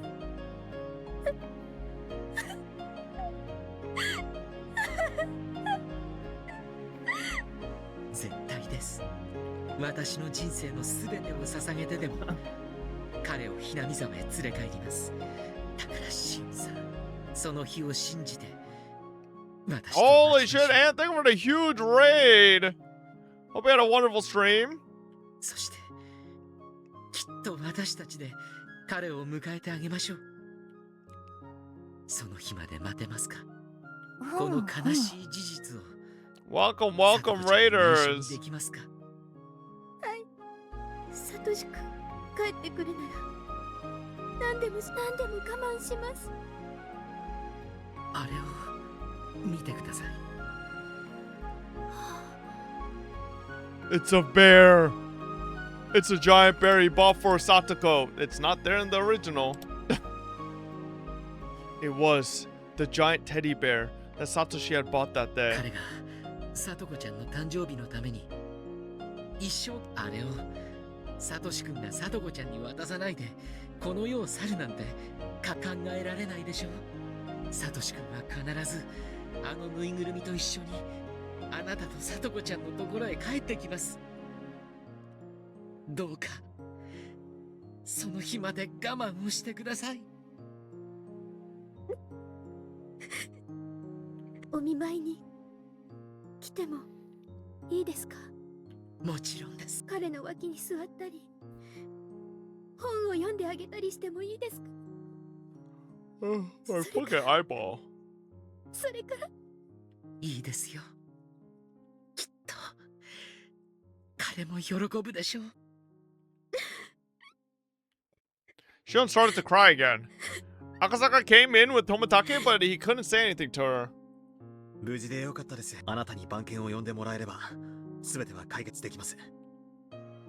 実はそうもいかないのです。さっきの保安室の銃撃戦で無線装置が壊れたようなのです。山犬は非常時対応で村全体の通信手段を遮断しているでしょうから、ここの無線装置が損傷した以上。となれば車で強行突破するしかないでしょう。ミオンさんたちもよく時間を稼いでくれています。しかし籠城ですから、やがては追い詰められるでしょう。一刻も早く富武さんを村の外へ脱出させ、番犬を呼び寄せる必要があります。困った問題が一つ。彼らが非常時対応で電話線を遮断しているなら、同じ対応で町へ通じる街道を封鎖することになっているのです。車両突破を防ぐため、彼らには歩兵が携帯する対戦車榴弾砲が一つ与えられているはずです。Damn. RPG-7 ですか。戦車を想定していないでしょうから、弾頭は榴弾でしょうが、直撃しなくても車がひっくり返るかもしれません。相当厄介な相手です。しかし街道を車で突破しなかったら無駄な時間がかかりすぎる。迂回などしていたら日が暮れます。みんなもよく戦ってくれていると思うが、暮れるまで持ちこたえられるとは思えません。急がないと危険です。もたもたしてる暇はないです。何が何でも富武のおじさまを沖宮に大至急。監督はサトシ君と安全な場所へ。とにかく大至急出ましょう。ここに敵が殺到するのも時間の問題です。 Shion's eyes were swollen from crying, but she had calmed down. Satoshi's safety depended on their victory. They had to win for his sake too. Although this is a very sad situation, Satoshi was alive and he would be back someday. Shion understood that, but yet more tears poured from her eyes. Sis, everyone, thank you. We succeeded over here. No.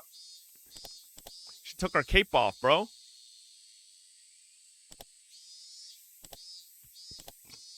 Takano didn't have enough stamina to walk around in the mountain. She was running out of breath, but even so, she continued to scream at the mountain dogs on the radio.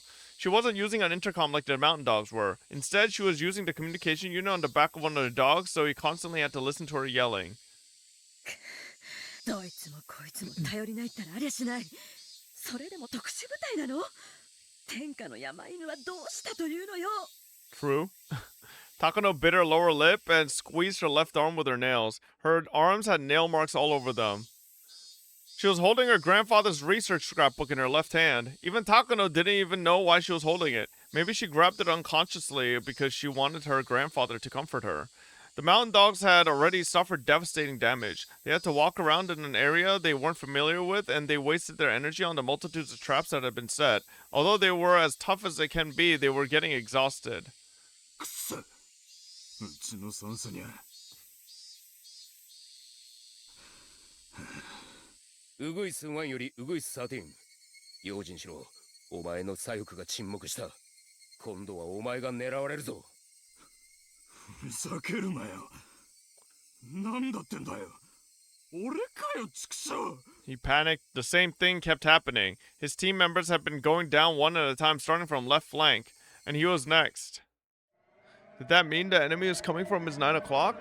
No, those demons didn't think normally. On this mountain, being aware of 360 degrees around yourself wasn't enough. Even being cautious of the ground below your feet and sky above your head wasn't enough. Where are they fucking coming from? Those bastards, come here, come the fuck at me. Nightingale 13 held his taser in front of him as he looked around timidly. His taser could have been a powerful weapon, but it was far more effectively used indoors. On this mountain, it was almost worthless. Nightingale 13 heard a noise behind him from a bush. He thought he saw something, so he fired his taser. The electrodes flew out into the bush, but did he just imagine it? He felt a tug on his taser. The cord from the taser was stuck in the bush and he couldn't rewind it. If it wasn't useless before, it had certainly become that way.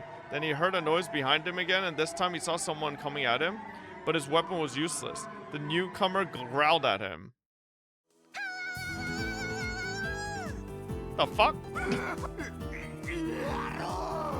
That was all a tug? Because he was so scared he didn't think. Bro, she just attacked him with ow ow ows? That was exactly what Satoko expected. Satoko, who was up in the tree, dropped the metal bucket on his head. It landed perfectly.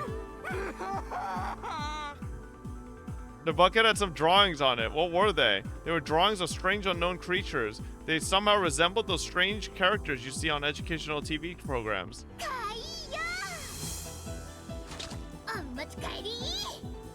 As Rena jumped down from another bush, he hit the bucket with a stick. No, maybe it should be described as a strike instead of a hit. The man flew backwards. Keiichi was ready for him. The stance he was in looked a bit like, that's it. He looked like a batter in a batter's box. He was on one foot. That was the legendary one-foot swing created by the one world-famous baseball player. Destructive force can't be measured from just one direction. It's a function of both speeds added together. Both Keiichi's strikes and the speed of his opponent create a truly amazing destructive force.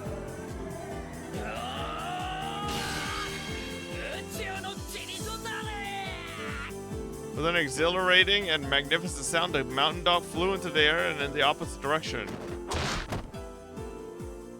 Then he rolled down on the ground and stopped. There Rika awaited him. It was almost as though they calculated that he would end up there.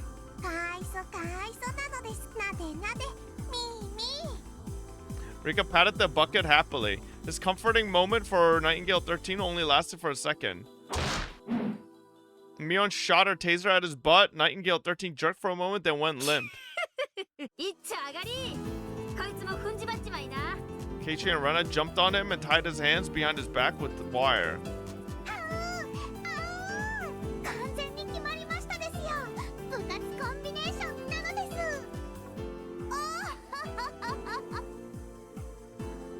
It's only gonna work for a little bit longer.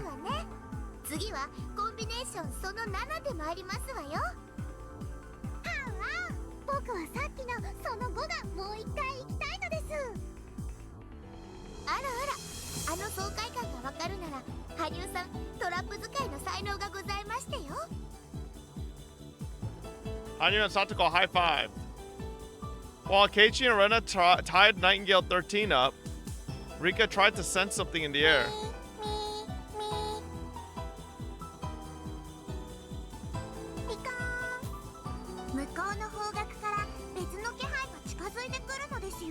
To a radar?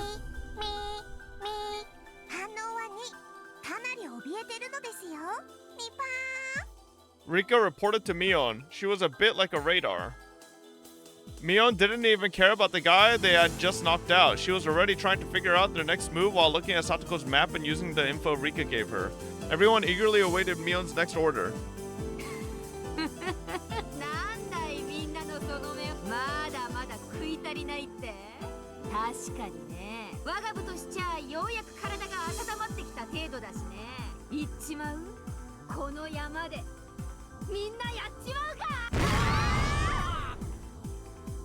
Mion was a great leader. She had both leadership skills and tactical ability, but more than anything else, she was great at encouraging people's spirits. There are no cowardly soldiers under a brave general, and brave soldiers fight like a million men under Mion's command. Nobody could stop Mion and her club members. Both Mion and Okunogi's original estimates were too low. Now Okunogi was thinking something else. Before they started the siege, he likened one of them to a well-trained platoon, but that didn't fit anymore. They were on par with an elite armored division. Foot soldiers couldn't beat an armored division. What Okunogi had was just a company.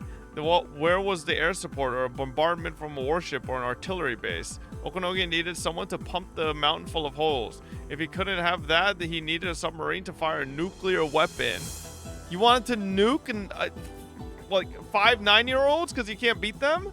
If he couldn't have that, he wanted to retreat. Okunogi no longer doubted it. The enemy commander was a genius. Under a mighty commander, all soldiers become heroes. He wanted to see the face of the commander, or at least he wanted to know their name. But then Okunogi remembered that demons used to live in Hinamizawa. He also realized the commander had to be a demon.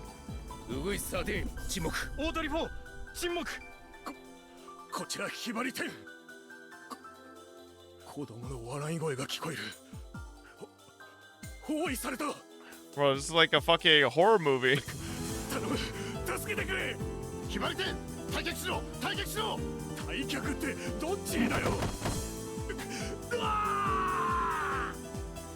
This is Phoenix 9. Oh. 大鳥ない。どこにいるんだ。所在地がわからない。周辺の状況を送られたし。霧が出てる。A fog. ここは河原。大鳥ない。地図上ありえない。落ち着いて状況を確認しろ。そんな河原の向こうに死んだ姉ちゃんが。Okay, W? 大鳥ナイン大鳥ナイン応答しろ大鳥ナイン沈黙無理だ奴らはこの山の鬼だ俺は知ってるこれは鬼隠しなんだ俺たちは全員この山で消されちまうんだバカなことを口走るのはやめろ各班長は採点庫で状況把握と指揮高揚に努めろ敵は悪魔なんかじゃないただのクソガキだビビるな格の違いを見せてやれ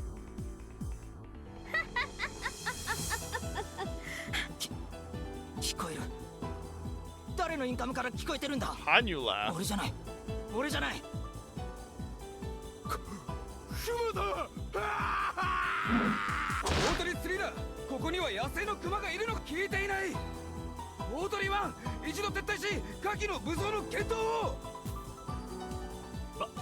バカ言うんじゃねえいくら矢後内三家だっていや連中のハったりだ乗せられるな人の身に過ぎたるをし汚すことを許される聖地を踏み荒らす罪を知るがいい我に感謝せよ聖地を汚した罪をあがなう機会を与えしことを感謝せよ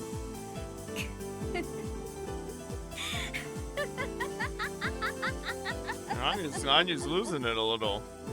ちくしょう誰かのインカムを奪ってやがるんだ敵の指揮減退戦術に乗るな恐れを知ることかなわぬ哀れな人間どもよかろう汝らがその身でしか知ることができないというなら我がそウグイスワンだ光栄が来ていないバカなどこへ行った応答しろ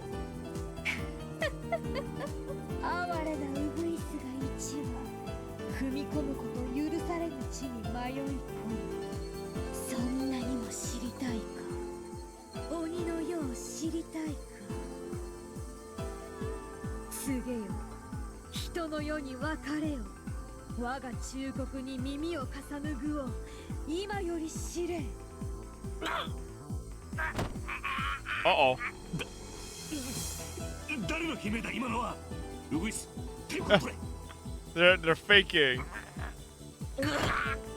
またやられた誰が沈黙したそれより本部俺の左肩には誰かいるんだよな俺は孤立してるんじゃないよな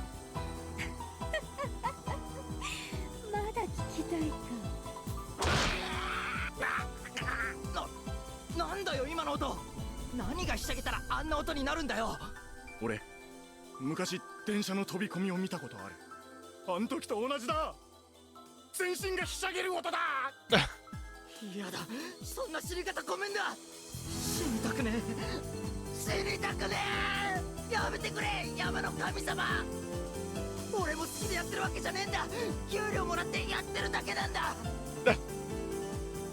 ウグイスワンより本部ダメだ士気の高揚は困難隊員の脱落と士気低下は深刻これ以上の戦線維持は困難損害が増えるだけだだから落ち着けウグイスワン他の隊員は野戦の素人ばかりじゃねえかお前はあの地獄の卒業生だろうがそのお前が混乱してどうするんだ落ち着けお前が範を示せ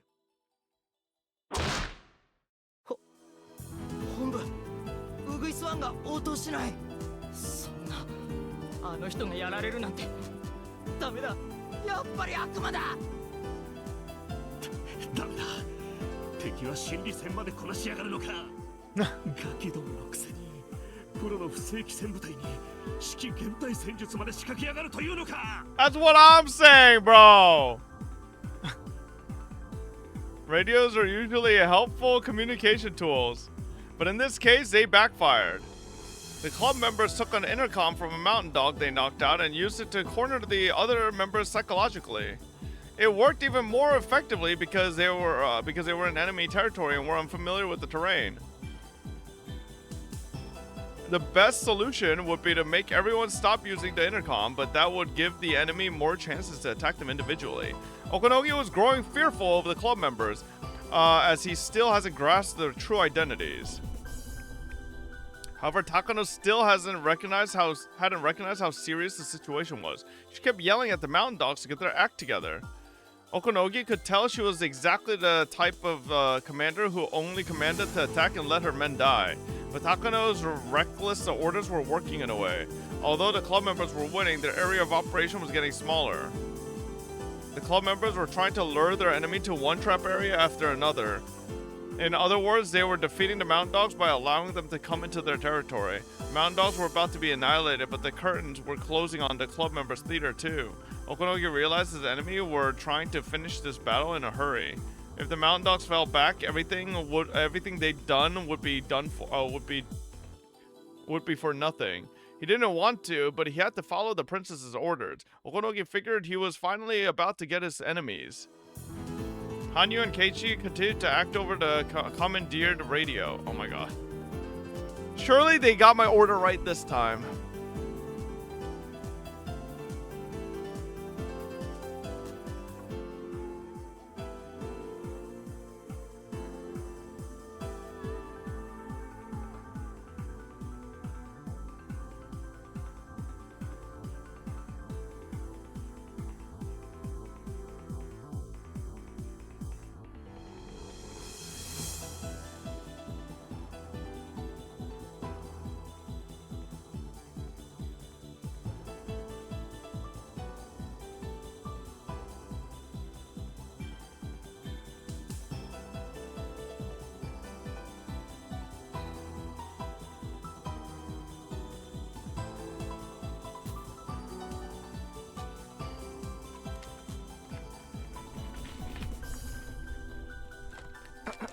Oh!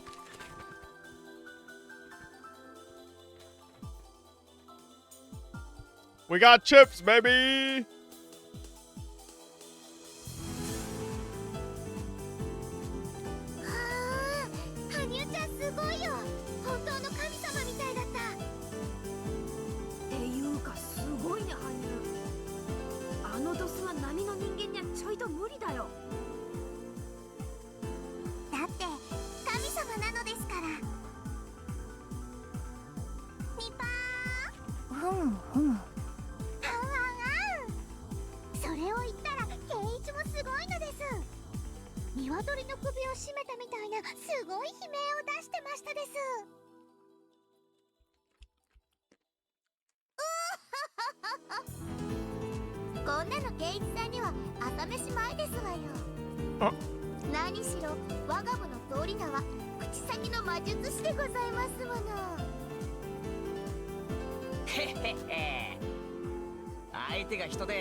You should become a voice actor. I bet you'd be famous. Why was that censored? 聞こえる？私は高野よ。三等陸佐よ。あんたたちの最上位の上司よ。聞きなさい。鬼もいないし神様もいないわ。もしいるなら戦いなさい。神などその座から引きずり下ろしてやるのよ。ひばりとウグイスは合流して戦力を立て直しなさい。大鳥は白鷺の残存と合流。敵は山頂付近栄林署の資材小屋あたりを本拠地にしている模様。高所を取られてこちらの動きが筒抜けのはず。奇襲はあって当たり前よ。差し違えてでも倒しなさい。サンサ、武装に戻る許可を。奴らを制圧するにはペーサーでは無理です。許可できるわけないでしょう。私たちは今奴らを完全に包囲して追い詰めているのよ。ここで引けば取り逃がすわよ。私たちはあいつらの首に両手をかけてる。あとは締めるだけなのよ。At the same time, Okonogi received another radio call. Uh-oh.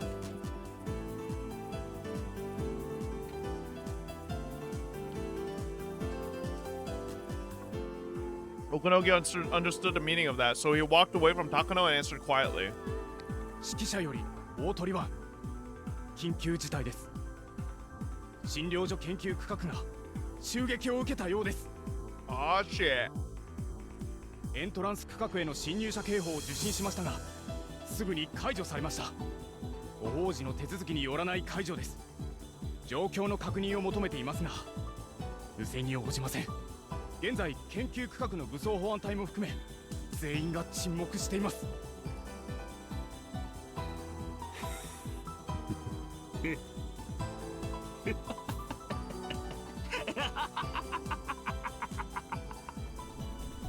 Okunogi understood everything. He had been fooled. He suspected a diversion, but he never even thought that the heavily armed security unit of the Mountain Dogs could be bested. If the enemies were soldiers in camouflage, then he wouldn't have been fooled. He had underestimated them because he thought they were kids, but now he really understood. He understood the reason why no adult had showed up in this battle on the mountain. そいつは東京の格好に伝えたか。まだです。連絡しますか。連絡しろ。富武は奪還され脱出。村境で封鎖線を張らせてるが無理だろうな。武装保安隊を秒殺した連中だ。RPG 一機では難しいだろう。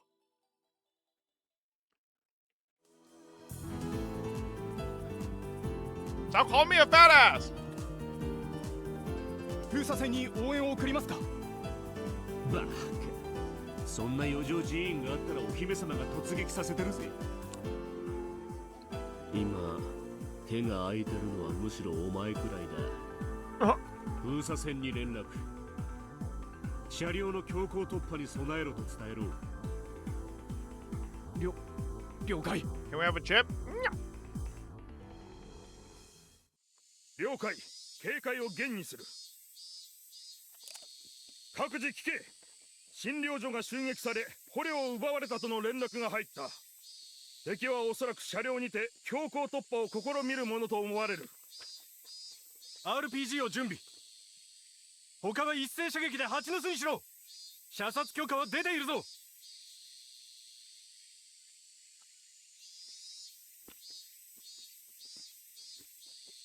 When the mountain dogs nodded and opened the narrow case in the trunk of the van. Oh, shit. They're gonna use an RPG in a rural area. A terrifying weapon at a firing range over several hundred meters, and it was capable of burying most tanks in existence. The dawn of this weapon meant that we were now in an age where a lone foot soldier possessed the firepower to destroy a tank. It was capable of reshaping the history of warfare. That was the RPG-7. Each of the other 4 members had an MP5, the weapon used to destroy the tire on Idea's car. There was no question that the blockade team was well armed.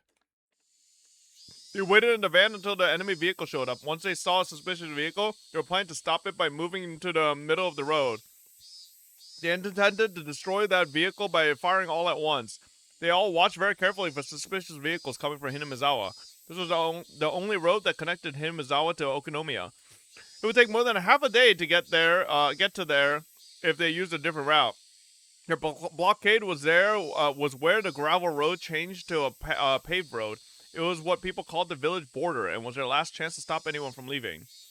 Hinamizawa was at a higher elevation from that point, so the vehicle would be coming downhill. They were probably expecting a barricade as well as heavy resistance from the mountain dogs. You know what would be Fivehead? They just recruit like a ton of villagers to drive to Okonomiya with them with all their cars, and then Tomitake is inconspicuously in one of the cars randomly, and they can't fucking RPG and gun down every fucking car coming from Hinamizawa.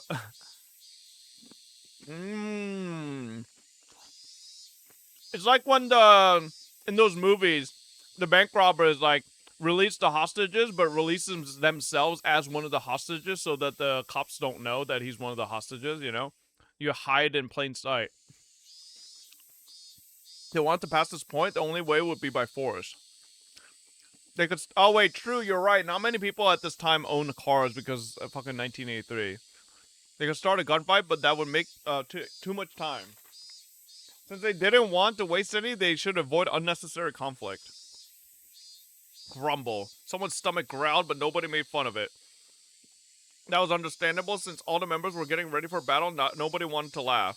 They looked at the clock. It was almost noon. Of course, they'd be getting hungry. At that time, they heard a noise coming from the distance direction of Hinamizawa. Obviously, the car was going very fast. The van moved to the middle of the road and stopped there. Some of them hid behind the van, and some hid in the bushes on the side of the road. They pointed their guns at the suspicious vehicle coming towards them.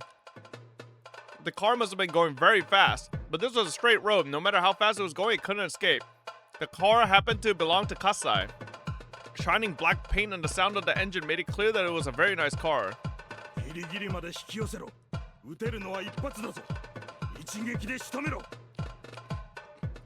Oh god.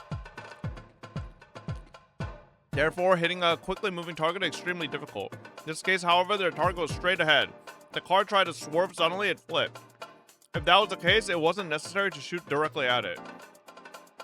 Besides, according to what Kasai said, his power can easily flip a car without a direct hit. Even if there was only a chance to fire, only one chance to fire, the mountain dogs were definitely in an advantageous position. 富武さん、不審なワゴンが路上を封鎖してます。伏せてください。注意して、向こうのワゴンの鼻先に当てるようにするんだ。分かってます。一度経験してますので、コツは分かってますよ。The mountain dogs aimed at the vehicle. It was coming right for them. まだまだ引き寄せろ。距離100未満まで引き寄せろ。分かってる。即挙してろ。The mountain dogs in the bushes laid in wait, ready to fire. The rocket on the tip glinted eerily like it was waiting for its prey. 距離200、150。攻撃用意。Soldiers put his finger on the trigger of the RPG-7.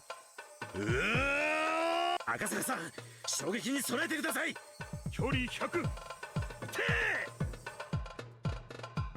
What happened? Didn't the RPG-7 fire?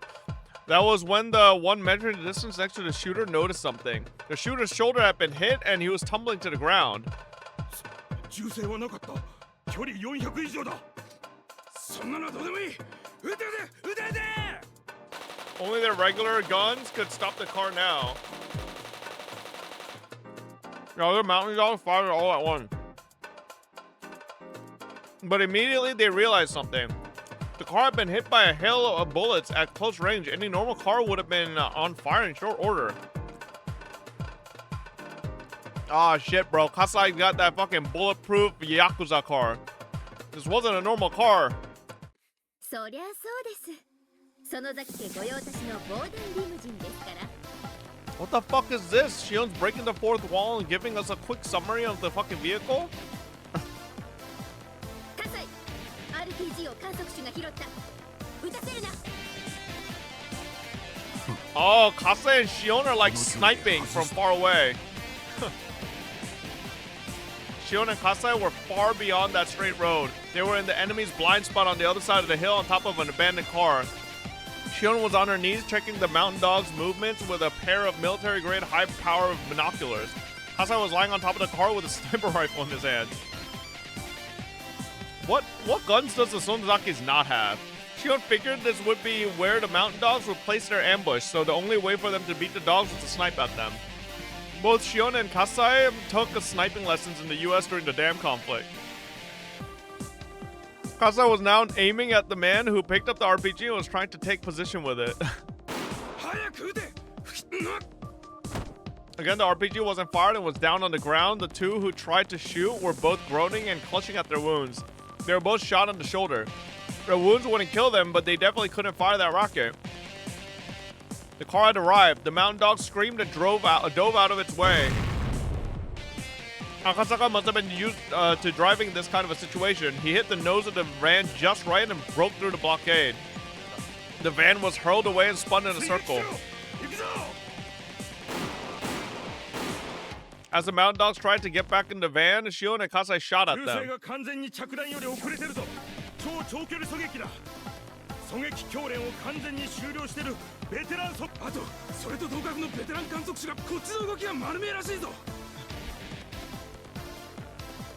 狙いが正確すぎる。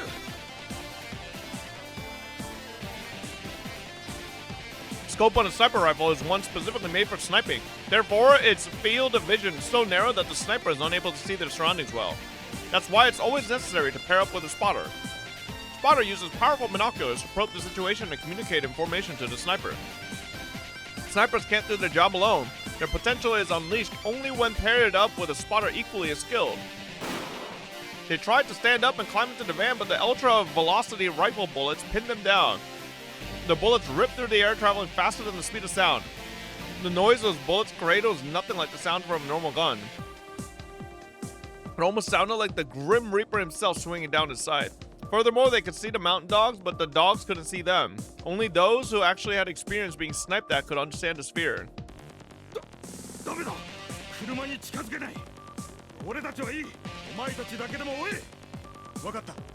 俺たちだけで追撃する。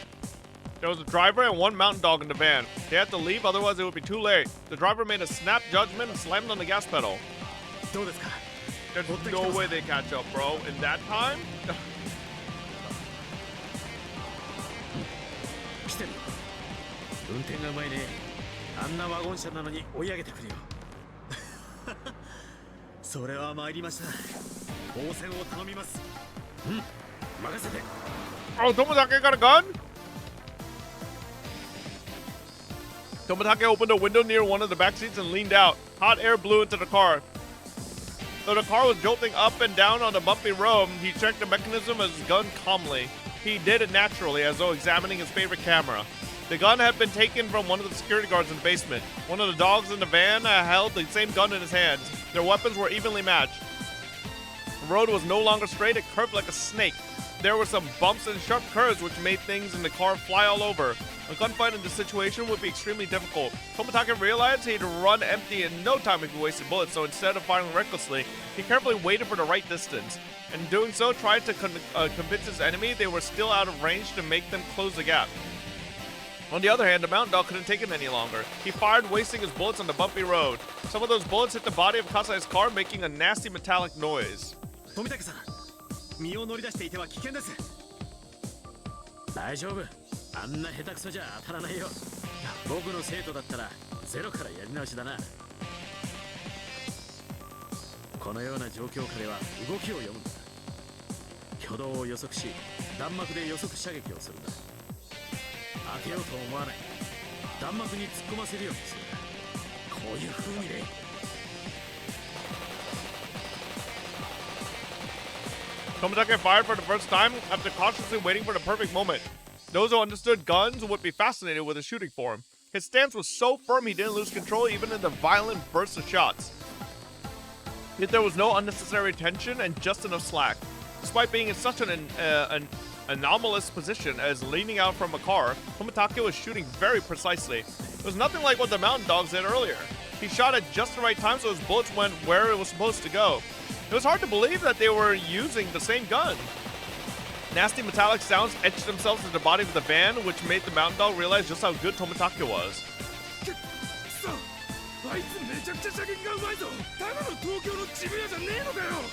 俺、噂に聞いたことある。富武にって事故で事務屋に移ったらしいが、教官時代は不正規戦部隊の射撃教官だったと聞いたぞ。なんだよそれ。ってことはあいつ。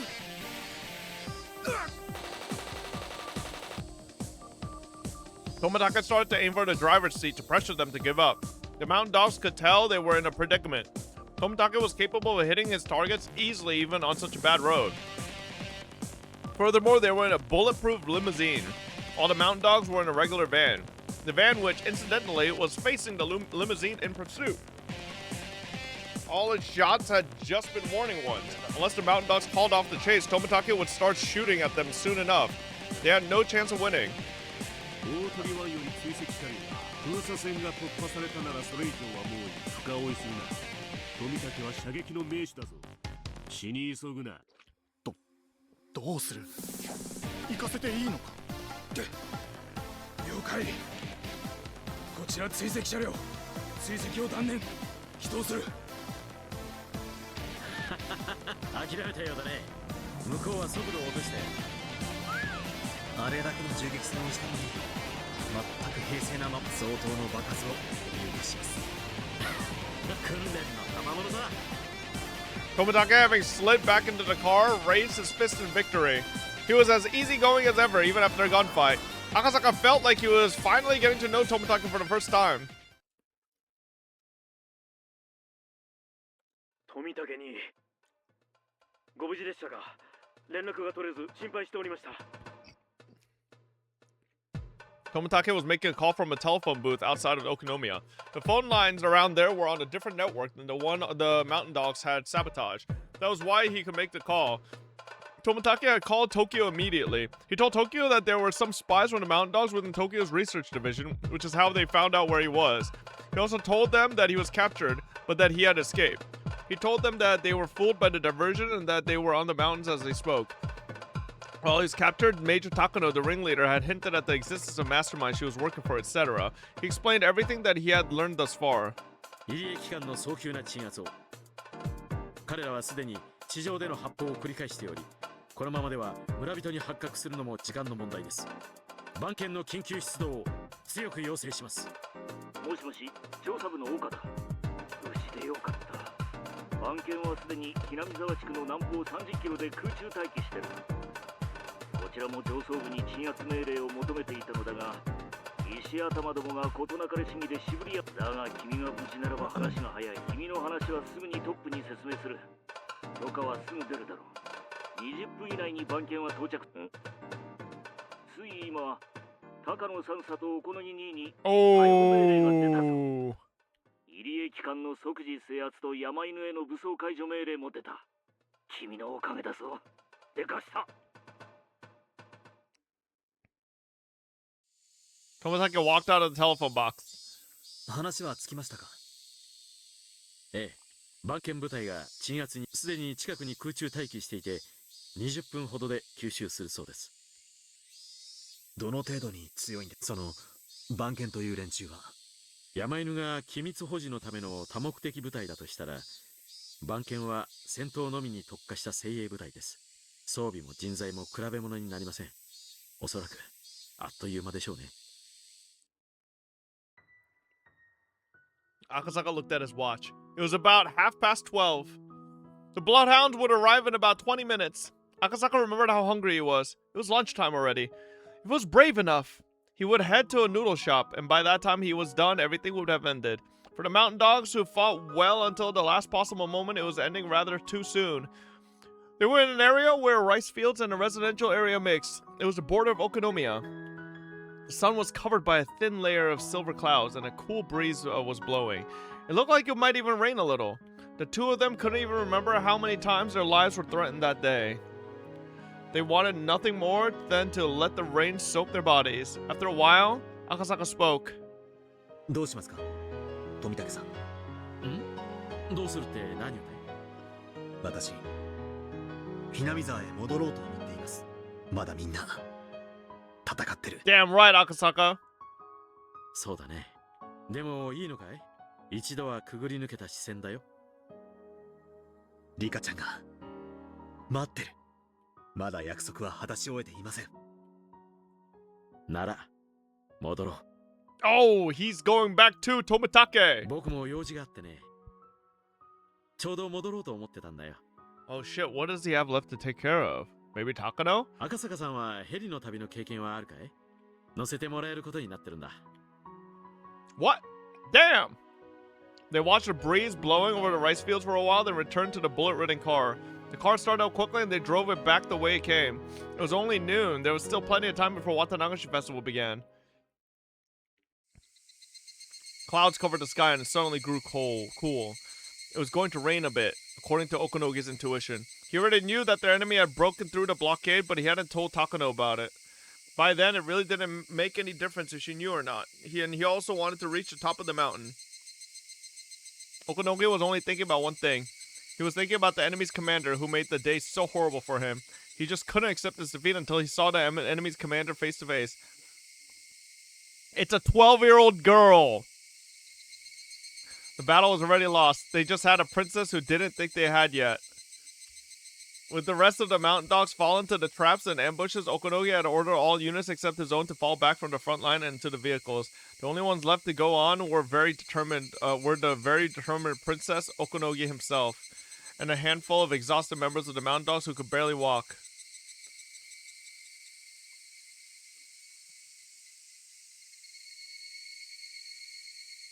Eventually, the slope became a little more gentle. Okunogi and his companions finally arrived at the storage shack of the Forest Service. The club members were already aware that the mountain dogs had been almost totally annihilated, but the numbers and strength of the dogs had fallen far below that of the club members.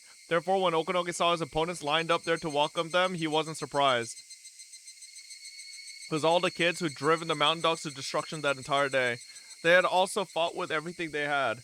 Though they overwhelmed us from the start to finish, they had used up all their stamina and were on their last legs as well. Still, their willpower kept them standing. A will born of the victor's honor, which God granted only to the winners.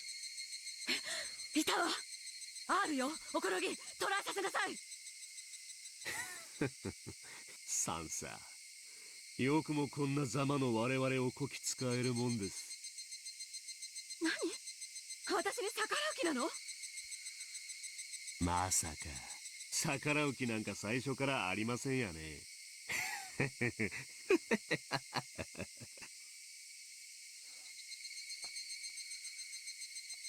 Okunogi removed his communication unit, his taser, and all the heavy equipment he had been carrying. Then he unbuttoned his shirt and told his men to stay put as he stepped forward. He strode forward about half a distance toward the club members. 山犬の大鳥ワンことおこのぎだ。お前らのリーダーに敬意を表する。名前を聞かせてくれ。Club members looked at each other. One of them was a girl taller than the others. She couldn't be that old, but her hawk-like eyes were as sharp as a veteran soldier's. Okunogi didn't know her circumstances, but only those whose lives were threatened on a daily basis had eyes like that. 部長、園崎美音。The girl stepped forward. いくつだ？いや、年齢なんてどうでもいい。朝からの沖宮署での騒ぎからこの山での戦いまで、すべてお前の指揮なのか？ The girl didn't answer, but her silence confirmed it more strongly than anything she could have said. この戦はお前らの勝ちだ。まだ負けてねえと思ってるのはうちのお姫様だけさ。もう今さらどうにもならねえ。富武は封鎖線を突破。沖宮にすでに到着して東京に連絡を取っただろう。鎮圧部隊がいつここにやってくるか知らねえが、それも時間の問題だ。笑いたきゃ笑え。爪ってやつさ。おこのぎ、何をやってるの？その女は敵のリーダーよ。倒しなさい。お姫様が何か言ってるが気にするな。望みは何？お前も大将、俺も大将だ。わかるな。あいつ降参したんじゃないのか？レナにはわかる。あの人は今日敵の指揮をしていたんだよ。そして部下がみんなやられた。だから「はいそうですか」って言って負けを認めるわけにはいかない。我が身を犠牲にしてしか大軍の将は見そげないというのですか？いいよ。あんたが納得するようにすればいい。感謝するぜ。Mion took a stance. Okunogi took a stance too. Although Okunogi was nothing like Akasaka, he was still a close combat specialist. Bro, Okunogi, there's no shot. You're trying to fucking settle things 1v1 with a 12-year-old. Oh my god, bro is just... He has hit rock bottom, brother. Ever since he lost to Akasaka, he's just like, he's only taken L's. The only W he can get now is beating up a 12-year-old. Holy fuck. Even when exhausted, there was no way Mion could defeat him. Takano thought so too. She thought Mion was underestimating Okunogi, but Mion knew. She knew that she was the only one who could put him at ease.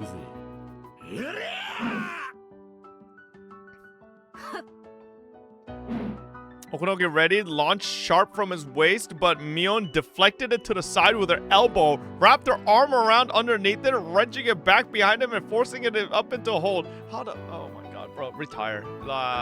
You need to retire, Okunogi. This is... Oh my god.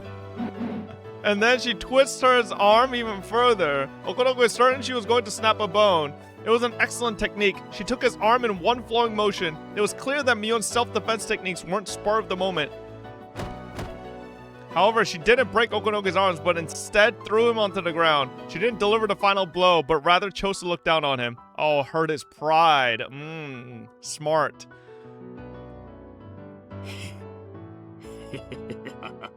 Stop laughing, bro. Like, you're such a fraud.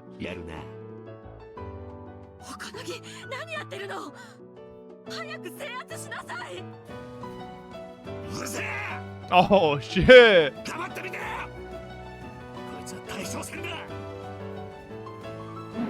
Okunoge got up quickly, took a stance once again, and then swung his arm down. Oh my god! Ultra Instinct Mion. But Mion avoided it effortlessly, and just like she did before, she grabbed his arm and turned it around. They were in the same position as before. And just like what happened then, she didn't break his arm, but threw him onto the ground and looked down on him.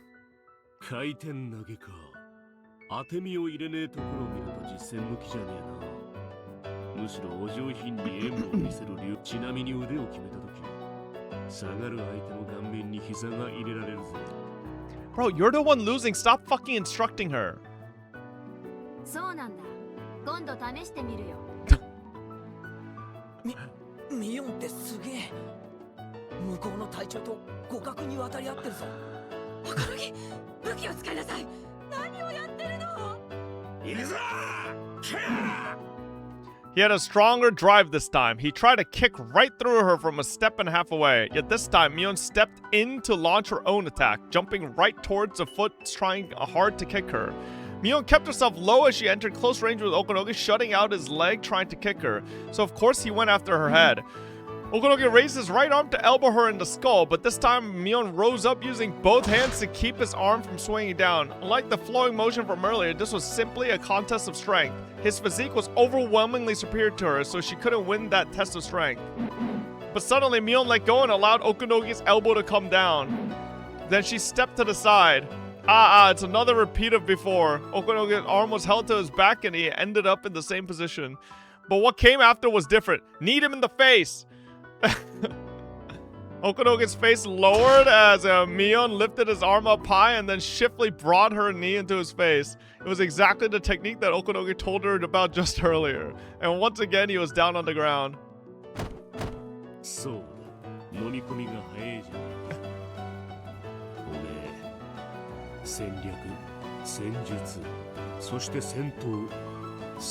Bro, are you trying to recruit her? Like, she's not interested.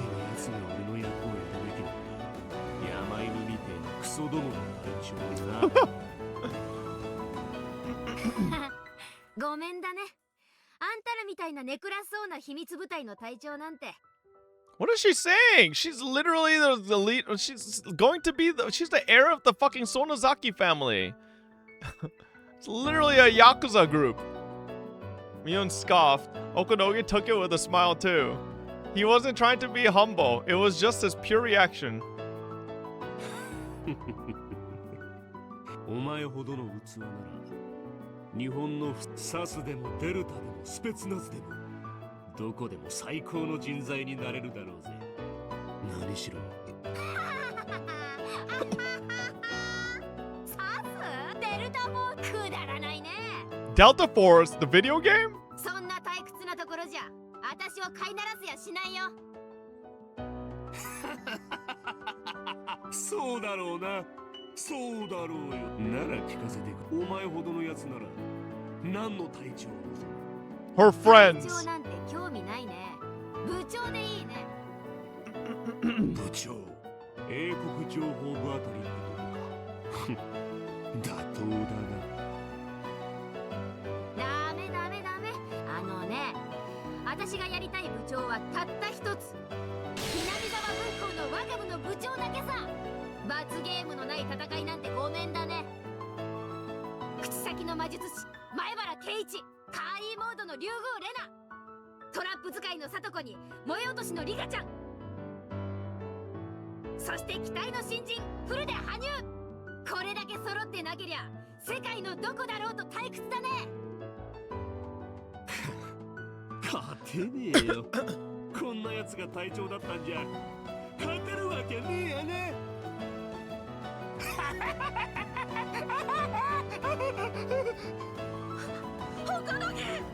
Bro, Takano is. This bitch is. She's lost, man. She's confused. She has no idea what the fuck's going on.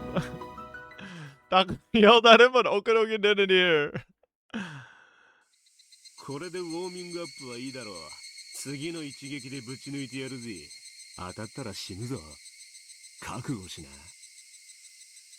キナ、あんたに見合いの最後をくれてやるよ。あんたが欲しいと思ってる決定的な最後。よく言ってくれた。よ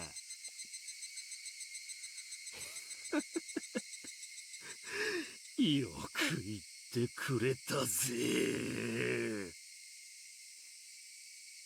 Man, Okunogi, if you do kill Mion, I can't wait till you fucking talk about your most recent battle with your fucking war homies. Oh, what did you do recently, Okunogi? Yeah, I killed a 12-year-old.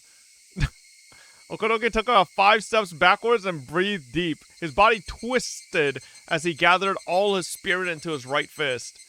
Just as he said this next attack would be for real, he was putting everything he had into this one final blow. Mion narrowed her eyes, preparing to parry the blow with her side. The sky began to stir. They both felt raindrops on their foreheads. 行くぜ。殺すからな。殺しに来いよ。あんたのお祈りが済んだらいつでも来な。Damn, that one tense moment was suddenly brought to an end. He dashed forward from a low position, just like a runner from a starting line. Then he added the twist from his body into the blow as his right arm roared with all his power. A bolt of lightning punctuated that moment in time, burning the moment into her eyes. In that moment, Mion's stance hadn't changed at all. No, maybe she moved like lightning in the moment it struck. We had to recall the moment burned into our eyes to review the scene. Okunogi had swung with his right fist, which had enough power to shatter Mion's bones. So what if 100% of his powers were directed back at him in a counterattack? When the lightning struck, Okunogi's body had been flying through the air. It was a legendary technique in Japanese martial arts passed down in Judo and Aikido, the air throw. It looks as if one is being thrown without his opponent even touching him, a miraculous technique that occurs at lightning speed.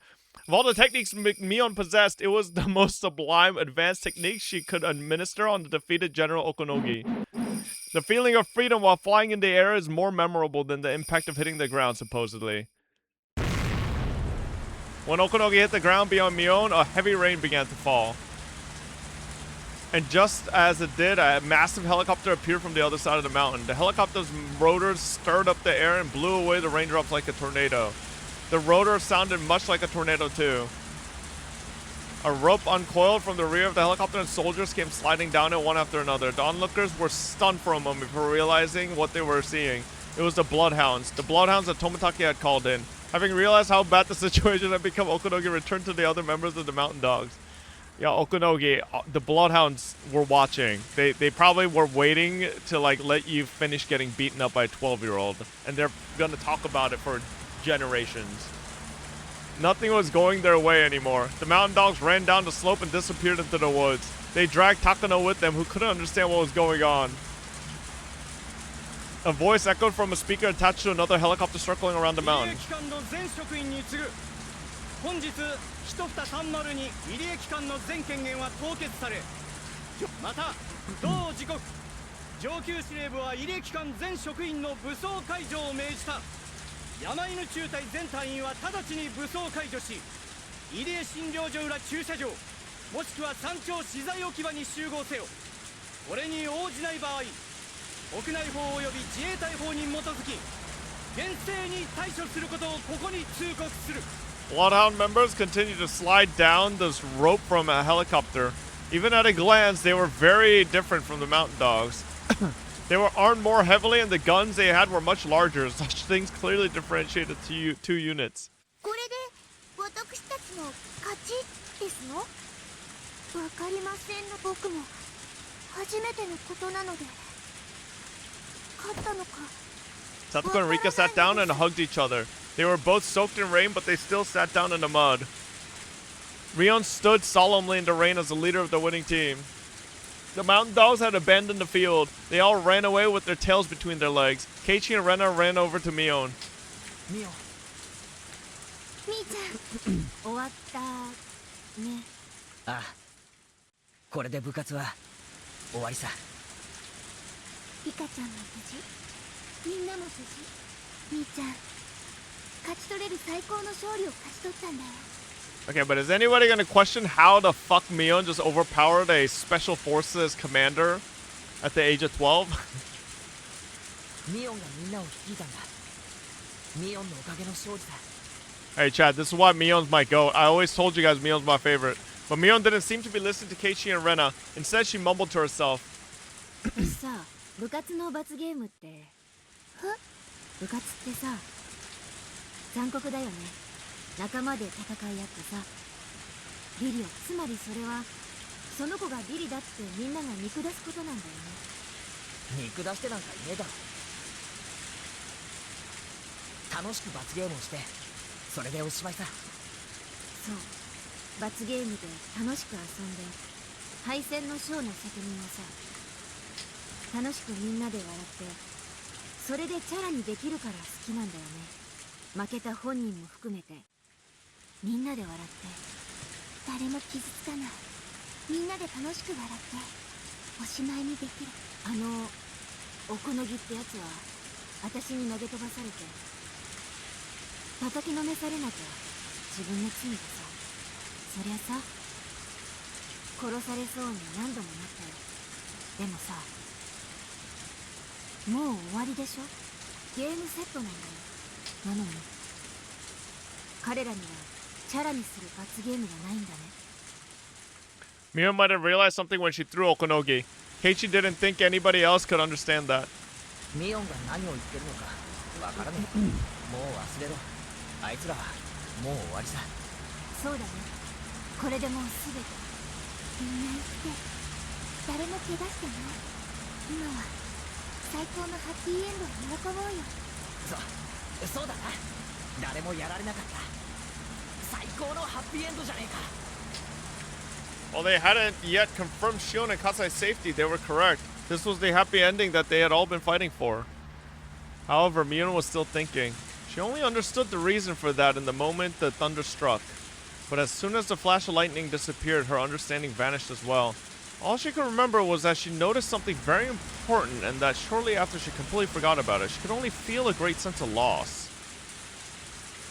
The Bloodhounds soon surrounded the club members. At first, they thought the club members were their enemies, but when Tomitake appeared, he explained the whole situation.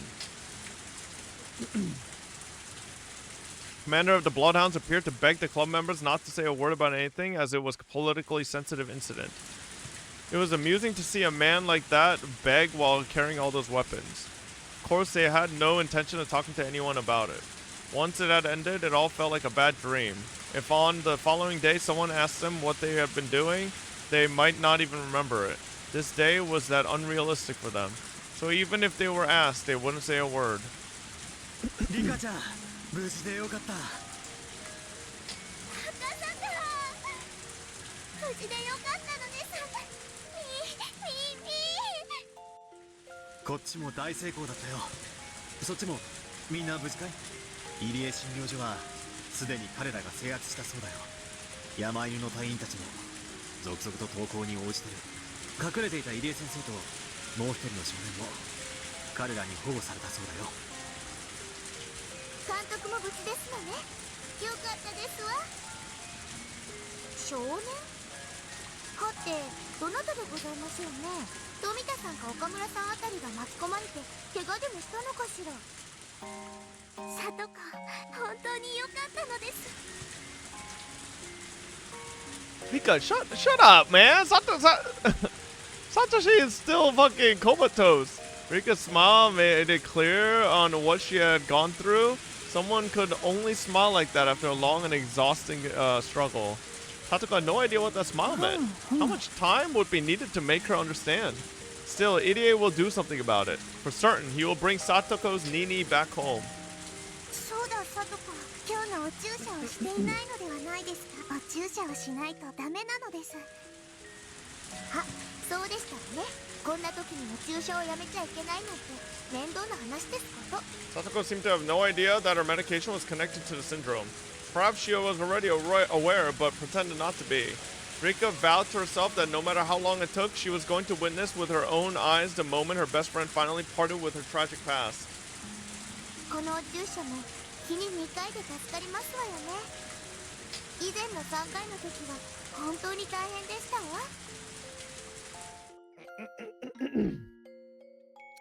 There's zero reason why Takano didn't shoot everyone. They didn't have the guns. Remember, they weren't armed. Satoko also had no idea that Satoshi was involved in the development of her medication. Irie had said that Satoshi, as a specimen, had contributed so much to Satoko's treatment. Even while asleep, Satoshi longed to ease the burden on Satoko, and those feelings might have influenced Satoko's medicine somehow. Satoko had to inject herself in the stomach. For privacy, she ran into the grove of trees to give herself a shot. There was no danger in her doing so. One after another, the bloodhounds dropped down from the helicopters. Each helicopter must have carried at least 20 to 30 soldiers. There was one helicopter at the top of the mountain and two more halfway down the slope. Troops were pouring down from all of them, leading to the impression that the entire mountain was under bloodhound control. Nobody fired their weapons even once. The mountain dogs had no choice but to surrender. It wasn't raining hard at all. The sky should clear up after 20 or 30 minutes. It was the volatile weather typical of early summer. Satoko soon returned and spoke to her best friend. リコ、羽生さんの姿が見えませんわね。さっきまで一緒にいましたのに。羽生。 Maybe that was the incredible moment of loss that Mion felt on that lightning bolt.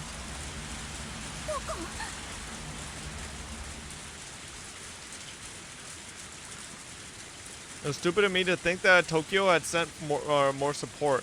They're acting as if they've known of their loss for a while now. I was the only one who didn't know. どういうことなの？状況がさっぱりわからないわよ、このに。手詰まりって富武が呼んだ番犬が到着したんですよ。番犬？名前は聞いたことあるけど、どうして応戦しないのよ。ご冗談よ。山犬は所詮傍聴。対して番犬は本間門の戦闘部隊ですよ。花から勝ち目なんざありませんね。The remaining 3 members looked at me in exhaustion. 大体どうして番犬が来るの？富武は捕まえてるのに他にスパイがいるんじゃないの？それは誰よ？三さ、すでに診療所が襲撃され、富武2位が奪い返されたことはご存知ないのですか？ One of the 3 spoke up timidly, but Okunogi signaled him to shut up. そんなの聞いてないわよ。それはいつよ？どうなってるのこの議員？それに村から逃げられないよう封鎖部隊というのもいるんでしょ？ They aren't even responding to me anymore. I've been left behind. I'm the only one who didn't know. I'm being left out. The members looked at Okunogi waiting for his command. Nobody's waiting for my order. Nobody even cares about my orders. 隊長、指揮者より無線です。 One of the members handed the intercom to Okunogi. 隊長、各校より最終連絡です。各校を実行せよ。各校了解した。指揮者を番犬が包囲中です。投降を勧告しています。いかがしますか？指揮者、いや、太田、足立、ご苦労だったな。投降を許可する。武装解除して以後は番犬の指示に従え。指揮者了解。各員その場で聞け。指揮者が制圧された。すでに診療所も制圧されているだろう。我々は全てのバックアップと装備を失い、全班は壊滅。個々の隊員たちも武装解除に応じているだろう。山犬の完全敗北だ。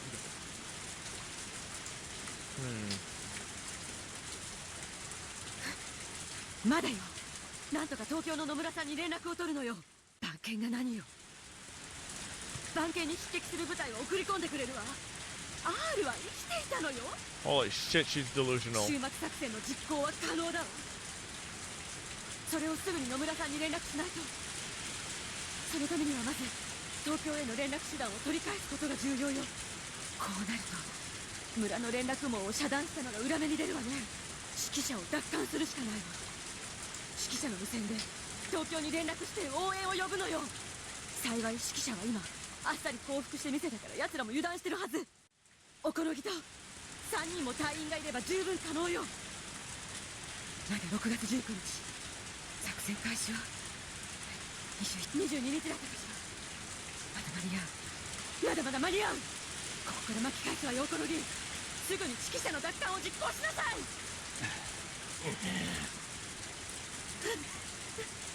なんで誰も私の言うことを聞けないの。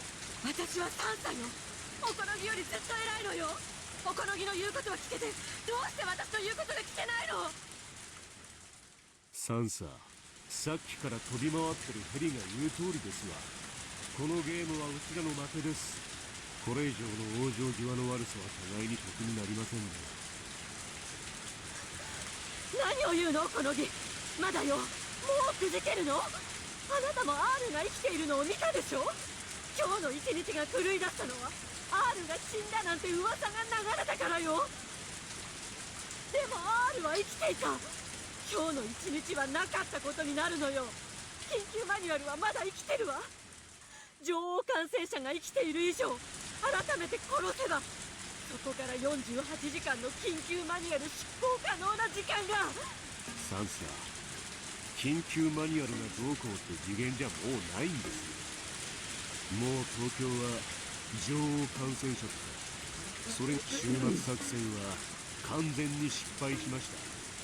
我々のクライアントはすでに証拠の隠滅に走り回っているでしょう。我々の役目ももうおしまいですが、山犬なんて面白い部隊を10年ほど指揮させてもらいました。貴重な経験ができましたが、それも今日でおしまいです。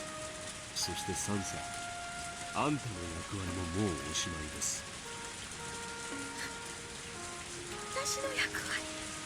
何のことよ。サンサ、あんたの役目はその手に持っておられるスクラップ帳を育て上げることでした。何の話よ。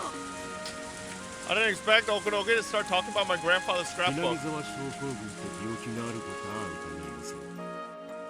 だが女王が死ぬと48時間で村中が大パニックになるっていうのは本当か嘘かなんてバカなこと言わないで。ほら書いてあるわよ。どこの刑事かしら。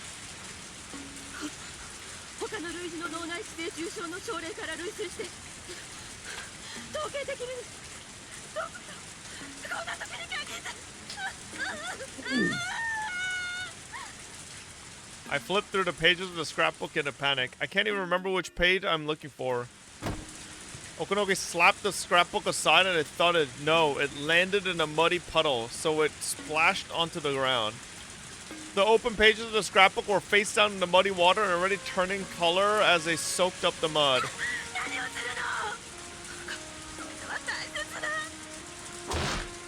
As I crouched down to pick up the scrapbook, Okunogi stepped on it. The splash of muddy water hit me in the face. I had to witness my precious scrapbook being stepped on and covered in filth. サンサ、このスクラップに書いてあることが本当だろうとでっち真実だろうと虚偽だろそれはどういう意味よ。 I tried to get the scrapbook from under Okunogi's foot, but I couldn't pull it out. 東京のクライアントが期待してたんだ。そのスクラップ帳の中身をどれだけの人間が信じてくれるかってことなんです。本当か嘘かはどうでもいい。本当か嘘か。そうです。どっちでもいいんです。でっかい研究所で偉い先生方が研究してこれこれこういう結果ですっていう中身などろくにわからねえ連中をだ。嘘なんかじゃないわ。私と祖父が何年にもわたって研究してきて、足をどけなさいよ。 The scrapbook is getting soaked through. I'm trying my best so that it's not ruined, but it's no use. 女王が死んだら村は皆殺し。そういうとんでもない話を俺ら方に納得させられりゃよかったんです。南沢症候群が脳みそに寄生してどうこうと。政治的アクションに使えるかどうかにしか興味がなかった。なことはあんただって十分承知していたでしょうが。そして今や誰もこんなインチキスクラップは信じやしません。このスクラップ帳に大勢がかけた。Maybe execute cuckoo meant make Takano go cuckoo by fucking obliterating everything and anything that she holds dear, so she just completely loses her mind, and then they can just fucking pin it all on her. そして負けたんです。山犬もこのスクラップ帳に熱く張って負けた。それだけのことですよ。インチキスクラップなんかじゃない。これは真実なのよ。全部真実。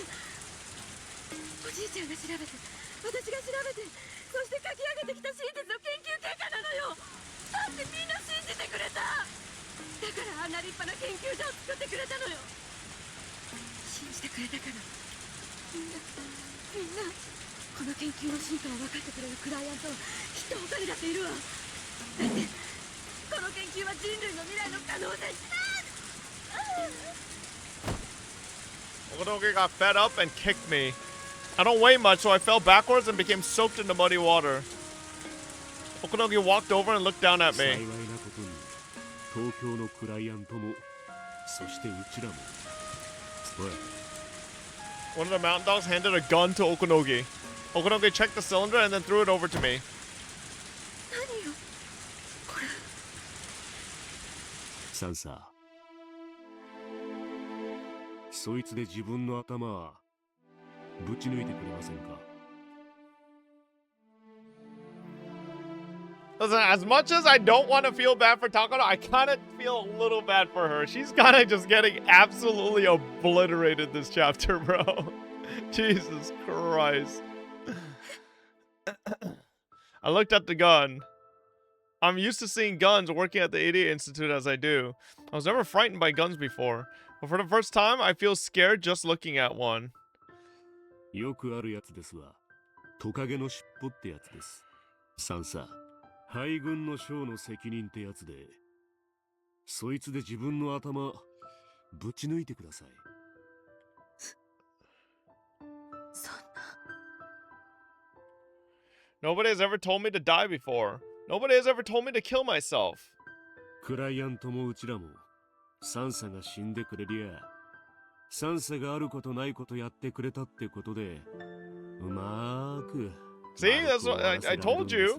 すでに東京はその準備に入ってますね。バカなこと言わないで。そんなことできるわけ。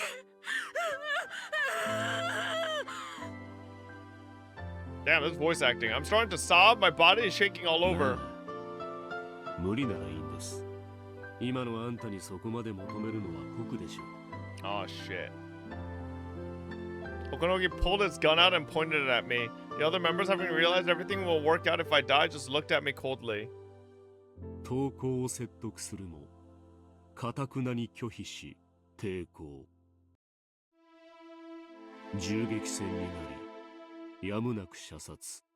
そっちが本当の筋書きなんだ。自殺用の銃は、短くない時間、世話になったことへの俺なりの気遣いだったつもりです。そんな筋書き嫌よ。嫌よ、嫌。そんなの誰が考えたのよ。Takano, you idiot. You were being used this whole time. あんたがさっきから助けを求めたいって言っておられると、終末作戦が失敗した時に備え、ダメージコントロールを図る作戦ってのも、野村さんの暗号名はカッコウ、そしてサンサの暗号名はヒナでしたね。カッコウが卵をどこに産むかご存知ですか？ In other birds, cuckoos lay their eggs into other birds' nests so that the other birds can fucking raise their young for them. Because cuckoos are lazy fuck parents. 格好の卵はよその鳥の巣に産みつけられ、そこから帰った格好はですね、巣から落ちた飛べないヒナは地面でのたくり。まあ普通は野犬や山犬に食われて殺されちまうってことですわ。I used the money I got from Uncle Koizumi to pay the mountain dogs, thinking I had gained a reliable ally. I always thought that, although Okanogi was barbaric, he was very reliable. But my nest had been taken over. あんたの味方なんていなかったんです。あんたは東京のクライアントが描いた絵の通り踊って、緊急マニュアルってやつを煽ってくれりゃそれで十分ですが、その舞台の幕が降りて、あんたにステージから退場してもらおうってことになったってことです。あんたの大好きなスクラップ帳、そいつを左手に抱きながら右手で銃を拾ってください。 Scrapbook was finally returned to me covered in mud. I held it with both hands and cried.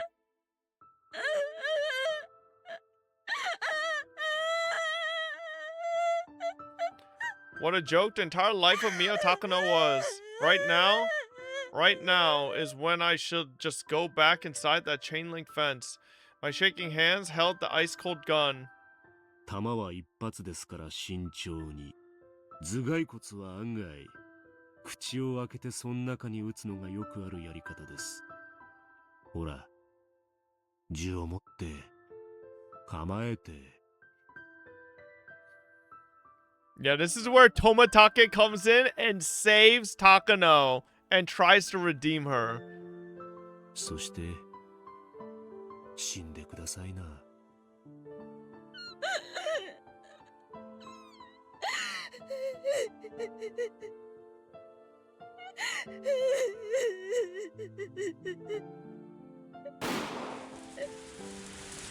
Tomatake with a sniper rifle! Boom! In the hills of the mountain, a single gunshot echoed. With that gunshot, members of the Bloodhounds rushed in. Okanogi and the other men raised their hands in surrender. No. Did Takano actually do it? No, I don't think so. 高野さんさも一緒でしたが、どうしても投降は嫌だと渋りましてね。今の発砲はサンサがレトリバー7よりリーダーおこのぎ2と山犬隊員3名を逮捕。 Wait, did Takano actually... 高野さんさはこのすぐ近くを逃走中の模様。足跡が南西方向へ消えているが物資が来い。 Wait, no, Takano didn't do it. 第一級応援を。高野さんさは武装している。繰り返す。高野さんさは武装している。 I guess this is another way for Tomatake to approach her. レトリバーリーダーよりオール。重要手配犯の高野さんさが現在逃走中。高野さんさは武装している模様。逃走地点を中心にパトローリングで封殺せよ。I'm running through the mountains covered in dirt and still holding the muddy scrapbook. I keep falling because of the mud, and branches and tree roots continue to torment me. I lost one of my shoes, so I decided to get rid of the other shoe too. And this isn't the first time I've had to run like this. This isn't the first time I've ran barefoot. This isn't the first time I've felt such pain on the soles of my feet. This isn't the first time I've cried like this. Oh. 繰り返す。高野さんさ、武装解除し、逃げ場はない。山犬はすでに全員。君に味方はいないぞ。 The helicopter above my head is calling out my name. I crawled into a hollow tree. I held my knees and hid. The last time I ran barefoot like this was a very long time ago. My feet are bloody and swollen and I can no longer walk. I can only cry as I bite the corners of my scrapbook. Sadness and humiliation fight for dominance in my heart. When I feel sad, I cry, and when I feel humiliated, I scratch myself to calm my anger. And I still have the gun in my right hand, the one with a single bullet in it. I have to kill myself. My death is the only thing that can bring it all to an end. Killing myself is the only way to go back to that day. But when I look at the scrapbook in my left hand, I'm assaulted by sadness and fear. 死にたくない。死にたくないよ。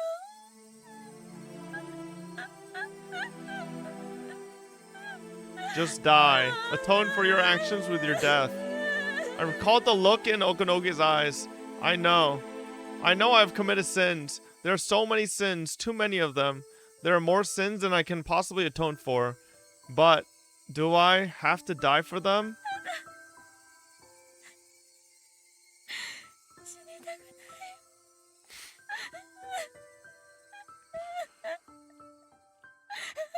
Tomitake. I cried again and then noticed someone standing nearby. Oh. It's the girl. The girl whom I met when I came to Hinamizawa when the 88 Institute was first opened. I met this girl at the shrine when I declared war on God. This girl is the god of this place. That god looked at me and sneered rather than sympathizing. それでもまだ人の身を捨て神の座を求めるというのか。随分久しぶりね。負けよ。このゲームは私の負けよ。人の身の分際で神に挑戦した人の子よ。まだ神の座を追い求めるのか。数々の試練をまだくぐり、それでもなお神の座を求めるのか。冗談じゃないわ。神の座なんてもう無理じゃない。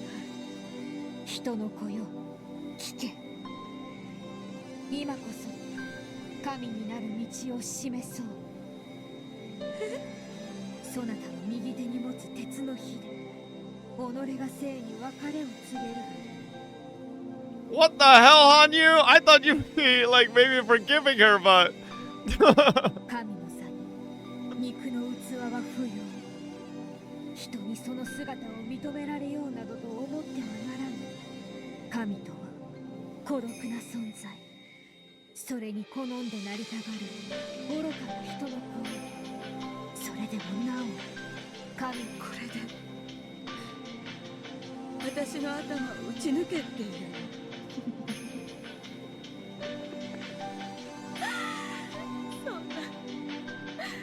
そんな簡単なことで、そんなにも簡単なことだったの？なら私は何？今まで何を積み上げてきたの？大勢の人間の罪を背負って、その大勢の罪を、その勇気はたたえられ、神の座の末席を許すであろう。何をそれ、私にトカゲの尻尾を引き受けて全員の責任を押し付けられて死ねと。 technically that's what Hanyu did. ふざけない。そんなの嫌よ。絶対に嫌。何故に嫌か。常に人の世で和を求めるために一つの汚れに一つ、それが人の世のことは罪のみそぎの方法でそなたの望む未来。一人の少女を生贄に求めたのはそれを理解していたからではなかったのか。わかんない話はやめて。私には何のことかさっぱりわからないわ。それがわからぬなら所詮は人の神の座を求めた身の程知らずを食いるわ。他の人の責任をかぶって死ぬのが神になる道なんて絶対嫌。私はただ人間として生きていいよって、生きてもいいよ。それなのに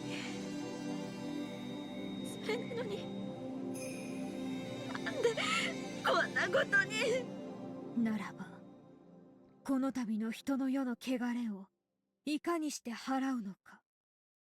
いかにして代価を払うのか。なんでよ。なんで誰かが責任を取らされなくちゃならないのよ。誰もが相手を利用してジョーカーを押し付け合って自分の手を汚さずに済むように立ち回り。それが人の世なの？違う。だってお父さんやお母さんやおじいちゃんみんな誰にもジョーカーなんか押し付けなかった。どうしてその世界から私はこぼれてしまったの？どうして私はこんな雨の山中を、私はどうしてこれが分かってた。うっすらと気づいてた。何か大切なものを間違えて、でもそれを認めたくなくて、取り返しがつかないところにまで来て初めて後悔した。報いなのね。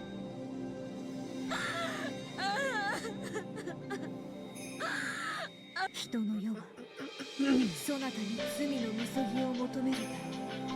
この度の汚れはそなたを生贄に捧げることで払う。それが人の世の払い方なれど、我は人にあらず人を超える存在にして、欠けたる輪を埋める存在、人の罪を許す存在。人の罪は人には許せん。我こそが人の子の罪を許そう。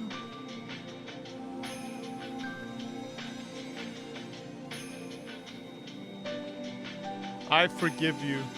Demanding a sacrifice be paid for sins isn't the way of the human world, it's the way of demons. So this is not the world of man. This is the world of demons created by man and demons infesting them. Humans cannot end that way of their world, so I became a god to grant that end. It was over 1,000 years of pain. I wanted to come down from this place. I desired a world where God doesn't need to make peace. And finally, after 1,000 years' time, I have found the fragment. Come, child of man, I will forgive your sins in my name. Kneel and repent, ask for forgiveness, then you shall receive it. God will forgive you. God will forgive your human sins. The god in the form of a little girl walked up to me and reached out. As I knelt and looked down, she touched my head.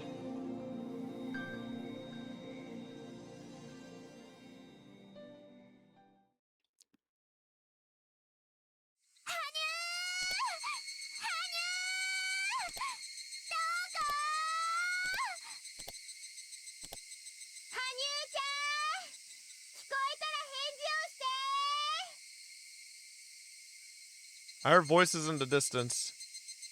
And then I saw a girl standing in front of me. She's one of Mion's club members, my most hated enemies. Shit. She's found me. The rain had already ceased. I decided to come out of the hollow tree. Takano, are you dumb though? Like, you've seen the fucking ghost version of Hanyu in a Shrine Maiden outfit, and then you see this girl and you're like, this is just someone else completely. Similar hair color, same colored eyes, horns, but that's someone else. What? How'd she come here? After the rain, it had grown so humid I was starting to sweat all over. I'm soaked in sweat, mud, and rain. I feel filthy. I've been bitten by mosquitoes and my body is itching all over. This is why I hate the mountains.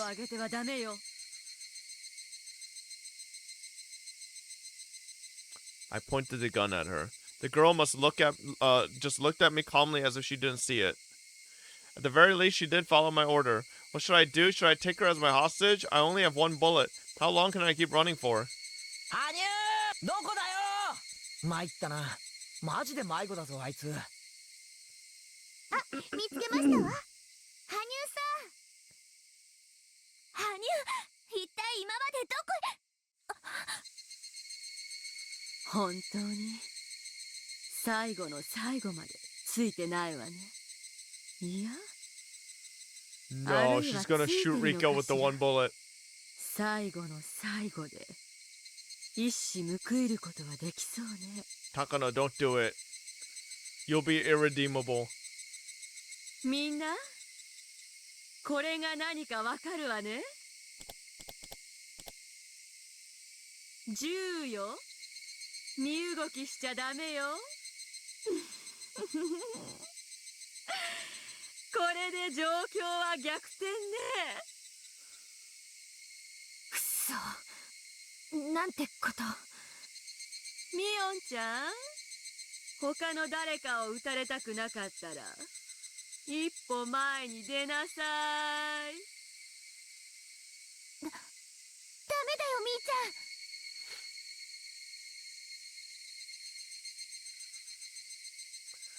ん。Mion stepped forward quietly. She certainly has a lot of courage. No wonder she's their leader. あなたのおかげで私はもうめちゃくちゃよ。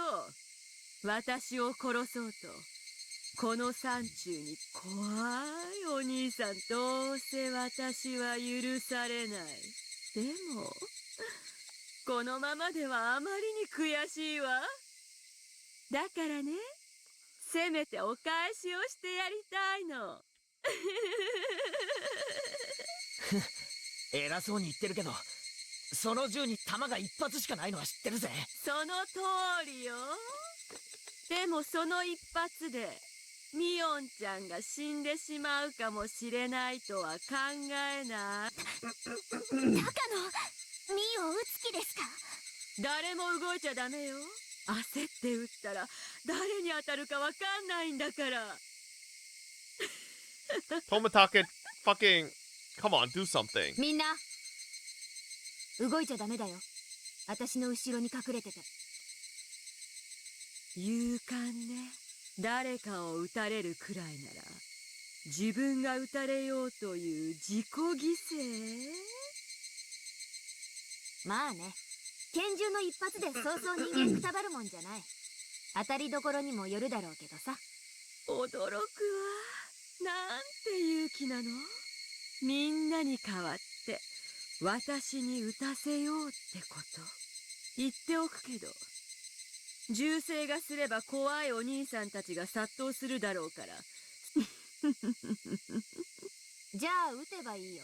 ただしその一発を撃った後、私の仲間はあんたを八つ咲きにするよ。望むところよ。人を呪わばなんとやら。おこのぎを屈服させるほどの名将と相打ちならそれも悪くないわね。撃ちなよ。その代わり絶対私に当てな。私以外の仲間に当ててみろ。あんたを死ぬより辛い目に遭わせてやる。怖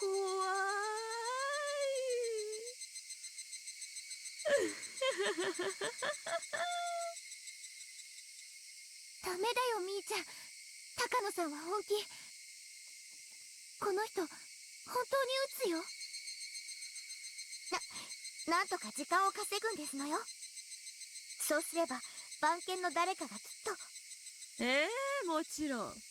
だから一矢報いる機会がなくならないうちにさっくり一発撃たせてもらうわ。さーてどこに当たるかしらね。下手くそだからどこに当たっても許してね。みー、本気ですか？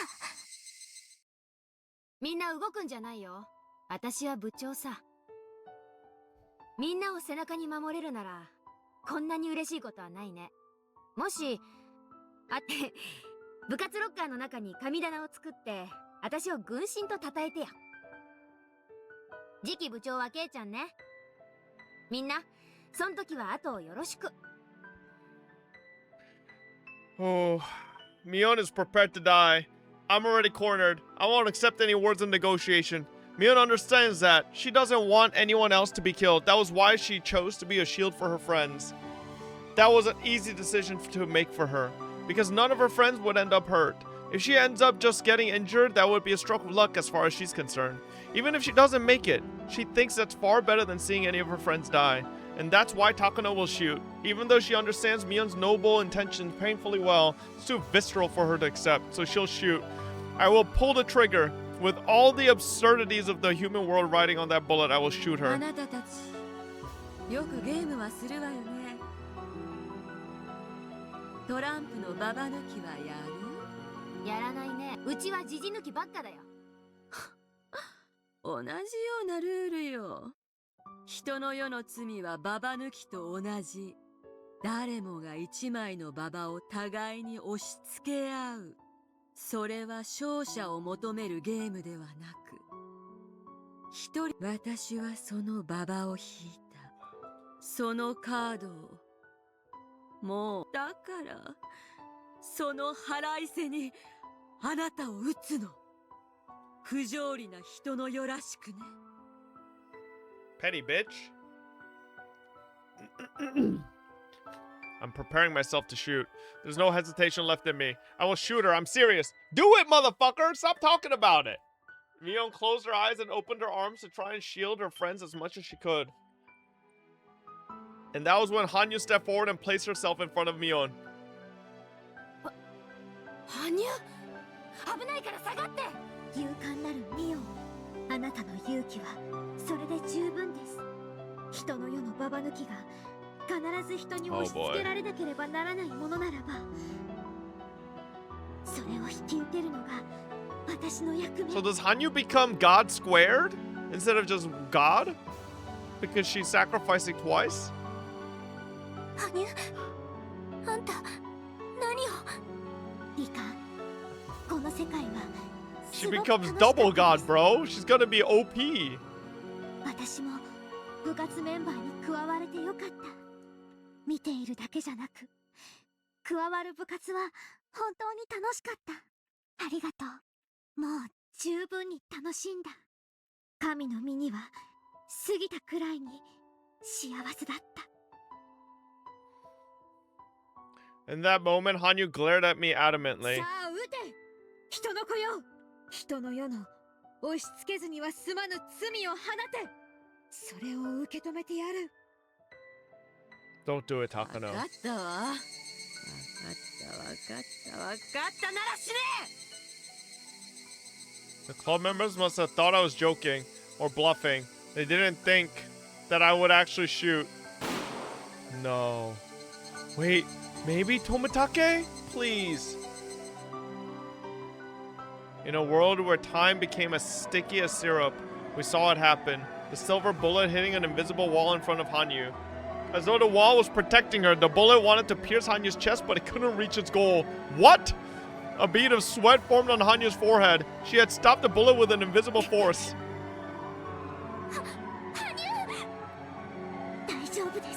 Holy shit! Gojo. She has infinity! No! Bro, if I was talking to her, I'd just be like, oh, fucking, what the fuck? Like, literally, she's just at this point seen it all and she's lost, like, every fucking coin flip. Like, she's just, oh my lord.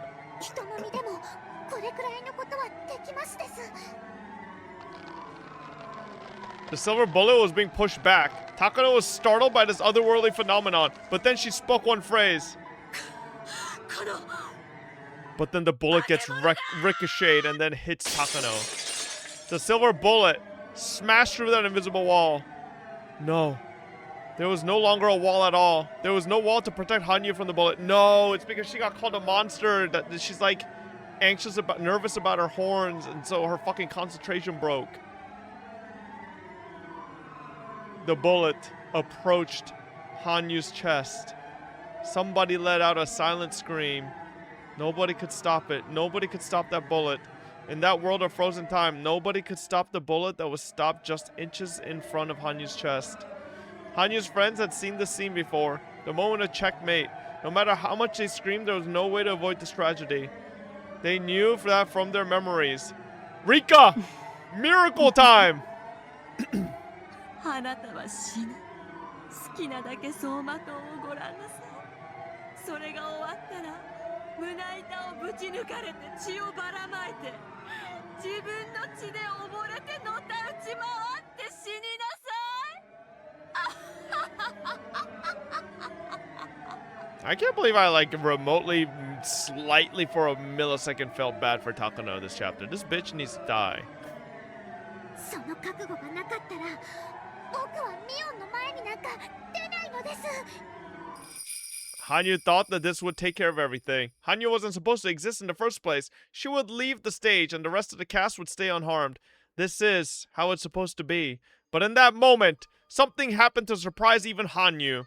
In the world of frozen time in which nobody could move, Rika reached out and put her hand on the bullet that was stopped in midair. How could she move? I knew it! A miracle! Boom! Even Hanyu couldn't move. Why could a mere human like Rika grab that bullet?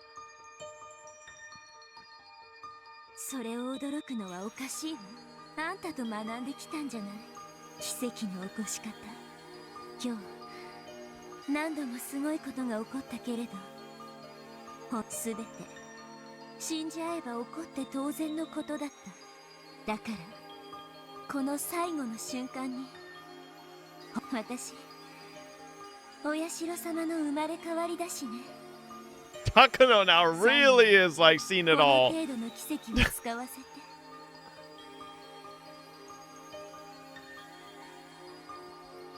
She just saw a bitch put up mirror force and almost block a bullet, and then a fucking 9-year-old changed the trajectory of the bullet. Rika rubbed the frozen bullet gently, very gently, and then held it and embraced it lovingly, her hands at her chest. In that world where not even Hanyu could move. 人の話を聞かないやつだ。ミオンの話を聞いてた？私たちはババジジ抜きしかやらない。それを高野は同じようなゲームだと笑ったけど、全然違うゲームなのよ。An old maid, a single joker on a harmonized element is added. To a full harmonized set of cards, and people try to foist it onto another. But in Old Bachelor, one card is removed from that harmonized world, and everyone foists the unharmonized fragment on each other. It's different than having a joker, because everything would be in harmony if there wasn't something missing. Players try to get rid of something in both games, but what they try to get rid of is very different. 敗者の手元に1枚カードが残って終わる。それを高野が同じだと例えた気持ちはよくわかるわ。でもね、違う。だってジジ抜きは The missing card was added back in, there would be no loser. Hanyu, the missing card in this world where someone has to foist their sins onto another, has joined the game. So this game has no losers.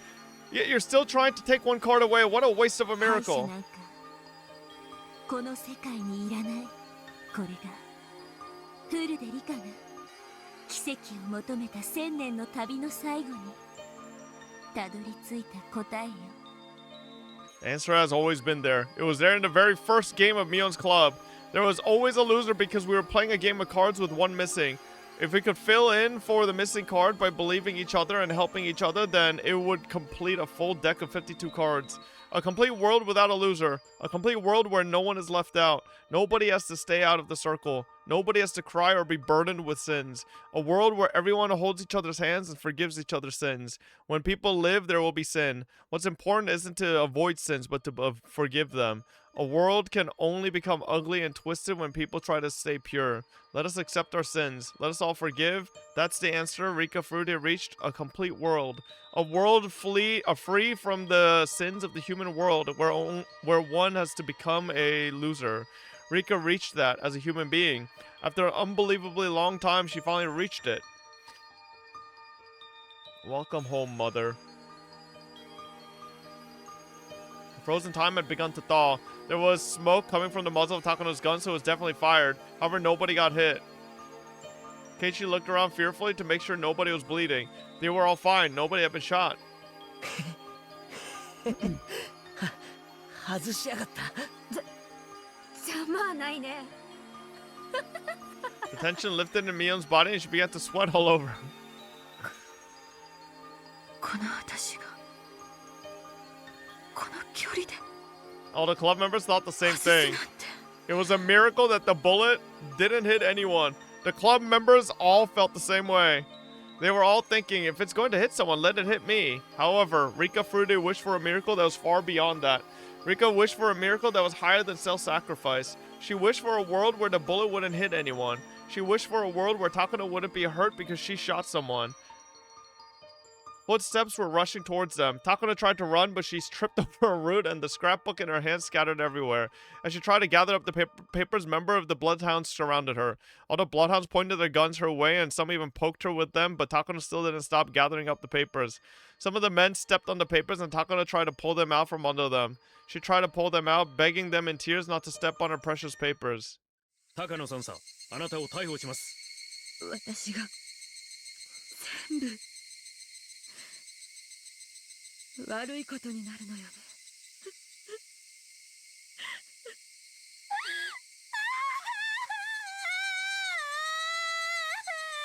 Club members feeling bad for her looked at the ground. 両手を後ろに回せ。こら、抵抗するな。いや、いやよ、いや、おじいちゃんのスクラップ持ってくの。Takano just wanted to pick up the pages of her scrapbook, but the bloodhounds, thinking that she was just resisting, pulled on her hair to try to make her stand up. Although this was her fate, it was too hard to watch her be treated that way. And then a noble voice resounded among them. Mate! Here he comes. Radiating with divine light, a man appeared. They all knew this man very well, but they had never seen him look so determined. He wants that Takano-asi. 調査部の富武兄だ。彼女は調査部が保護する。しかし、富武兄、司令部から直ちに東京へ連行せよと命令を受けています。君たちは彼女を見て気づかない。彼女の全身を見ろ。かきむしった後でいっぱいじゃないか。ひなみ沢症候群のかなり高いレベルの発症が疑われる。Oh my god, bro. You really mean... Oh, Jesus. There were lots of horrible scars on her wrists, arms, and neck. Takano had scratched herself throughout the day because of all the stress. There was no way for anyone to be certain if those marks were symptoms of the syndrome. But when Tomitake said that, it certainly sounded true. しかし、サンサは入江機関で予防薬の投与を受け発症するわけがありません。君たちは資料をちゃんと読ん。予防薬は 100% の効果を保証するものではないと書いてあるぞ。十分読んでいれば彼女の状態が末期症状であるとわかるはずだ。調査部は彼女の尋問にあたり、ひなみ沢症候群の治療が最優先されると考える。そもそも今回の事件が彼女の意思に基づくものなのか、末期発症による妄想、錯乱によって引き起こされ、それを誰かが利用したのか。Oh, Tomitake, you sly fox. 慎重な判断がなくては全容解明は不可能であると考える。Really using Hinamizawa syndrome to absolve her of all the sins and then pin it only on that Nomura bitch. 彼女の罪なのか、彼女の病んだ病の罪なのか、この場で断言するのは不可能だ。それを判断するためにも、彼女には治療を受ける権利があり、義務がある。次郎さん。彼女を直ちに入江機関本部へ移送し、発症レベルの検査に入る。高野三佐の治療体制を準備させるよう入江二佐に連絡を。ただし三佐については今後厳重に監視をつけ、すべての行動には制限が加えられるものとする。詳細は調査部長岡一佐から上級司令部を通して命令があるはずだ。Bloodhounds conveyed all this information over the radio. Nobody had any objections. Their job was to arrest her after all. Any interrogations or investigations after that were the job of investigations. So if those were the orders from the investigations, then that was that. Tomitake walked over to the muddy figure of Takano.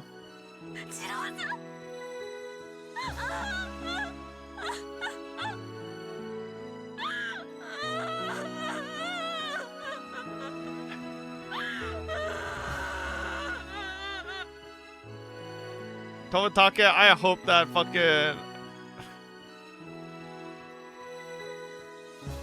Takano must be crazy good in bed or something, man.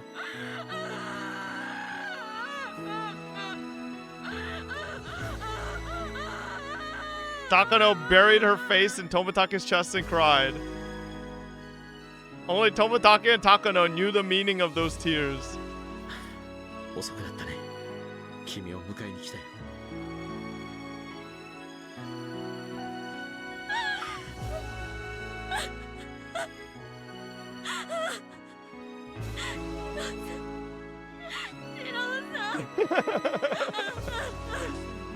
The ultimate simp! 君がそうだと思っているような悪い人じゃない。A little shaky on that one, Tomitake, I'm gonna be honest. やり直そう。今度こそ君の本当の人生を、田無美代子の人生をやり直すんだ。I mean, listen.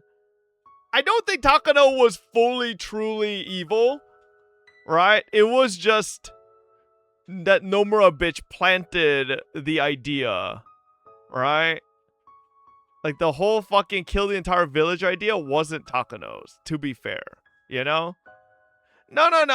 To be fair, right? Like I do agree Takano is a bit sadistic, you know, and definitely clearly doesn't mind torturing or like killing others for like her fucking, you know, her motive, but like she definitely wasn't the one with the plan to kill 2,000 villagers. All right.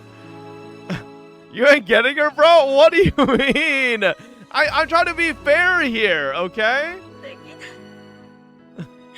I'm trying to be fair. 私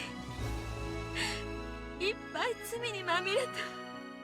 やり直したりなんかしちゃいけない。死ななきゃいけない。じゃなきゃ。そうだね。君の罪はひょっとすると軽いものじゃないかもしれない。でも大丈夫。僕が一緒だから。だから一緒に償おう。高野美代の罪を償おう。そして僕と一緒に楽しむその日まで。Listen, chat, y'all typing all this shit. You know Takano was a bad bitch. You know the whole story. Okay, she is a bit of a hottie. Okay.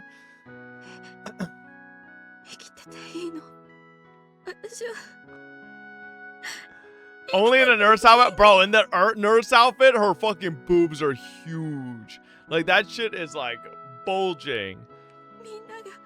お前が死ねば丸く収まるって私に言うよ。それでもそれで次郎さんそれでも世界は君を許さないかもしれない。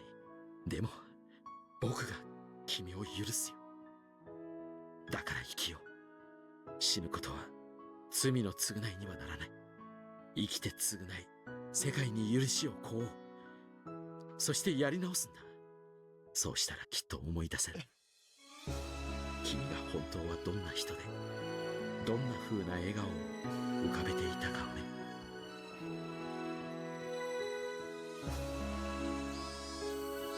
After a while, Takano was taken to the Idiot Institute in handcuffs. She was, however, handcuffed with her hands in front of her. She was holding the scrapbook. Tomotake had cleaned the mud off of it. The downpour from the early afternoon had passed. The cicadas had begun singing again, reminding everyone that this was a normal June in Hinamizawa. It was so hot despite being June, and the sky was brilliantly clear. Someone asked someone else the time. She looked at her watch. It was 3 p.m. The Watanagashi festival would be starting at 5. It was almost time. Even from there, the Furude Shrine could be seen. There were red lanterns hanging all over. Once the sun went down, those lanterns would be lit. It was almost time for the Watanagashi festival. And with that, everything would end. When the Higurashi cry, the game that stretched across different worlds had ended, and what the winner obtained after their victory is that the game ended without a loser. Hanyu was prepared to leave after the game was over, but she was still there. She was allowed to be there. In other words, she wasn't the card that was taken away. The card that was taken to play their game of Old Bachelor was no longer there. The breeze rustled Hanyu's sweaty, messed up hair. She was dumbfounded. Rika went over and stood next to her. She didn't need to say anything. She only smiled at Hanyu. That girl had pretended to be a bystander, but decided to step onto the stage, and then she thought that was enough and tried to step off of it. With those memories of her bright time on stage, she tried to step off, but someone grabbed her sleeve and stopped her. She was told that she could stay. Then she realized she was still on the stage, and she didn't have to leave after all. There was a spot for her on the stage, and she was no longer a bystander. And that was an unbelievable miracle. She didn't even exist in the script. Nobody needed her to be there. But the miracle had allowed her to stay.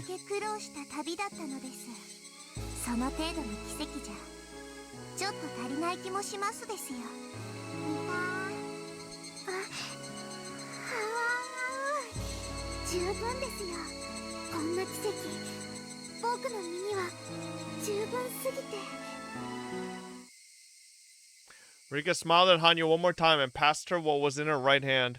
Hanyu felt something cold and hard. What was it? Hanyu slowly opened her hand and looked at it. It was the bullet Takano had fired. This was a proof of their miracle. It was the proof that Hanyu could exist there. It was a proof that they could be together forever and ever. もうすぐ暗くなってお祭りの時間になりますです。みんなで楽しくお祭りで部活なのです。もう脇で見てることなんかできませんです。きっと新人いじめの洗礼で罰ゲーム三昧でかわいそかわいそなのです。もう綿流しのお祭り見てるだけじゃないのですね。そうです。だってお祭りは見るものじゃなくて加わるものですよ。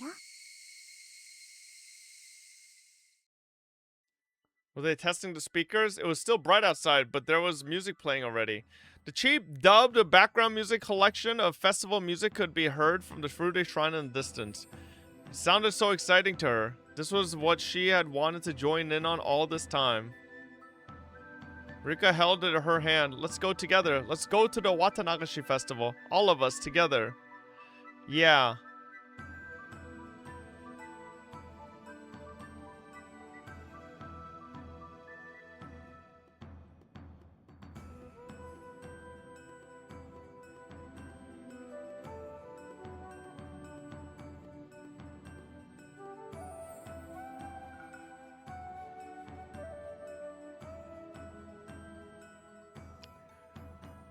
They had almost too much. Bro, what time is it?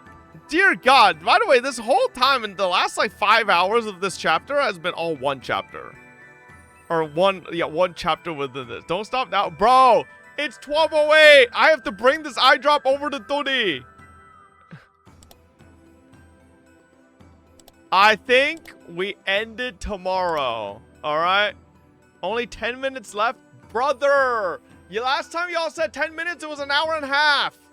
Okay? Listen, I don't know how much longer it'll be, okay? It's 12. It's already fucking past 12, okay? We will finish it tomorrow. All right? It's less than an hour, not 10 minutes though. Okay, well, yeah. Okay, all right. We will finish this tomorrow. Thank you guys for hanging out. Oh my God. Bro, I feel like I need to edge the ending, man. Like, is the world okay if we're just done with Higurashi? Like, what do I even do? You scammed yesterday? We should have been done today. Oh, shut up. There's an epilogue as well? Okay. Well, we'll do the full shebang ending of Higurashi tomorrow night. Damn. Holy moly. There's a secret ending? Oh, shit. Play the Saikurashi arc. It's from Higurashi Rei on Steam. You can get the 07th mod with it. What the fuck is Saikurashi, bro? When the fuck is the HSR stream, by the way, chat? Please tell me it's not in 2 hours. I don't know how the daylight saving time adjusts it. Okay, it's at 4:30, so I have 4 hours. That's worse. It used to be 3:30. No, it's at 4:30 now. Oh my God, bro. That's literally worse, no?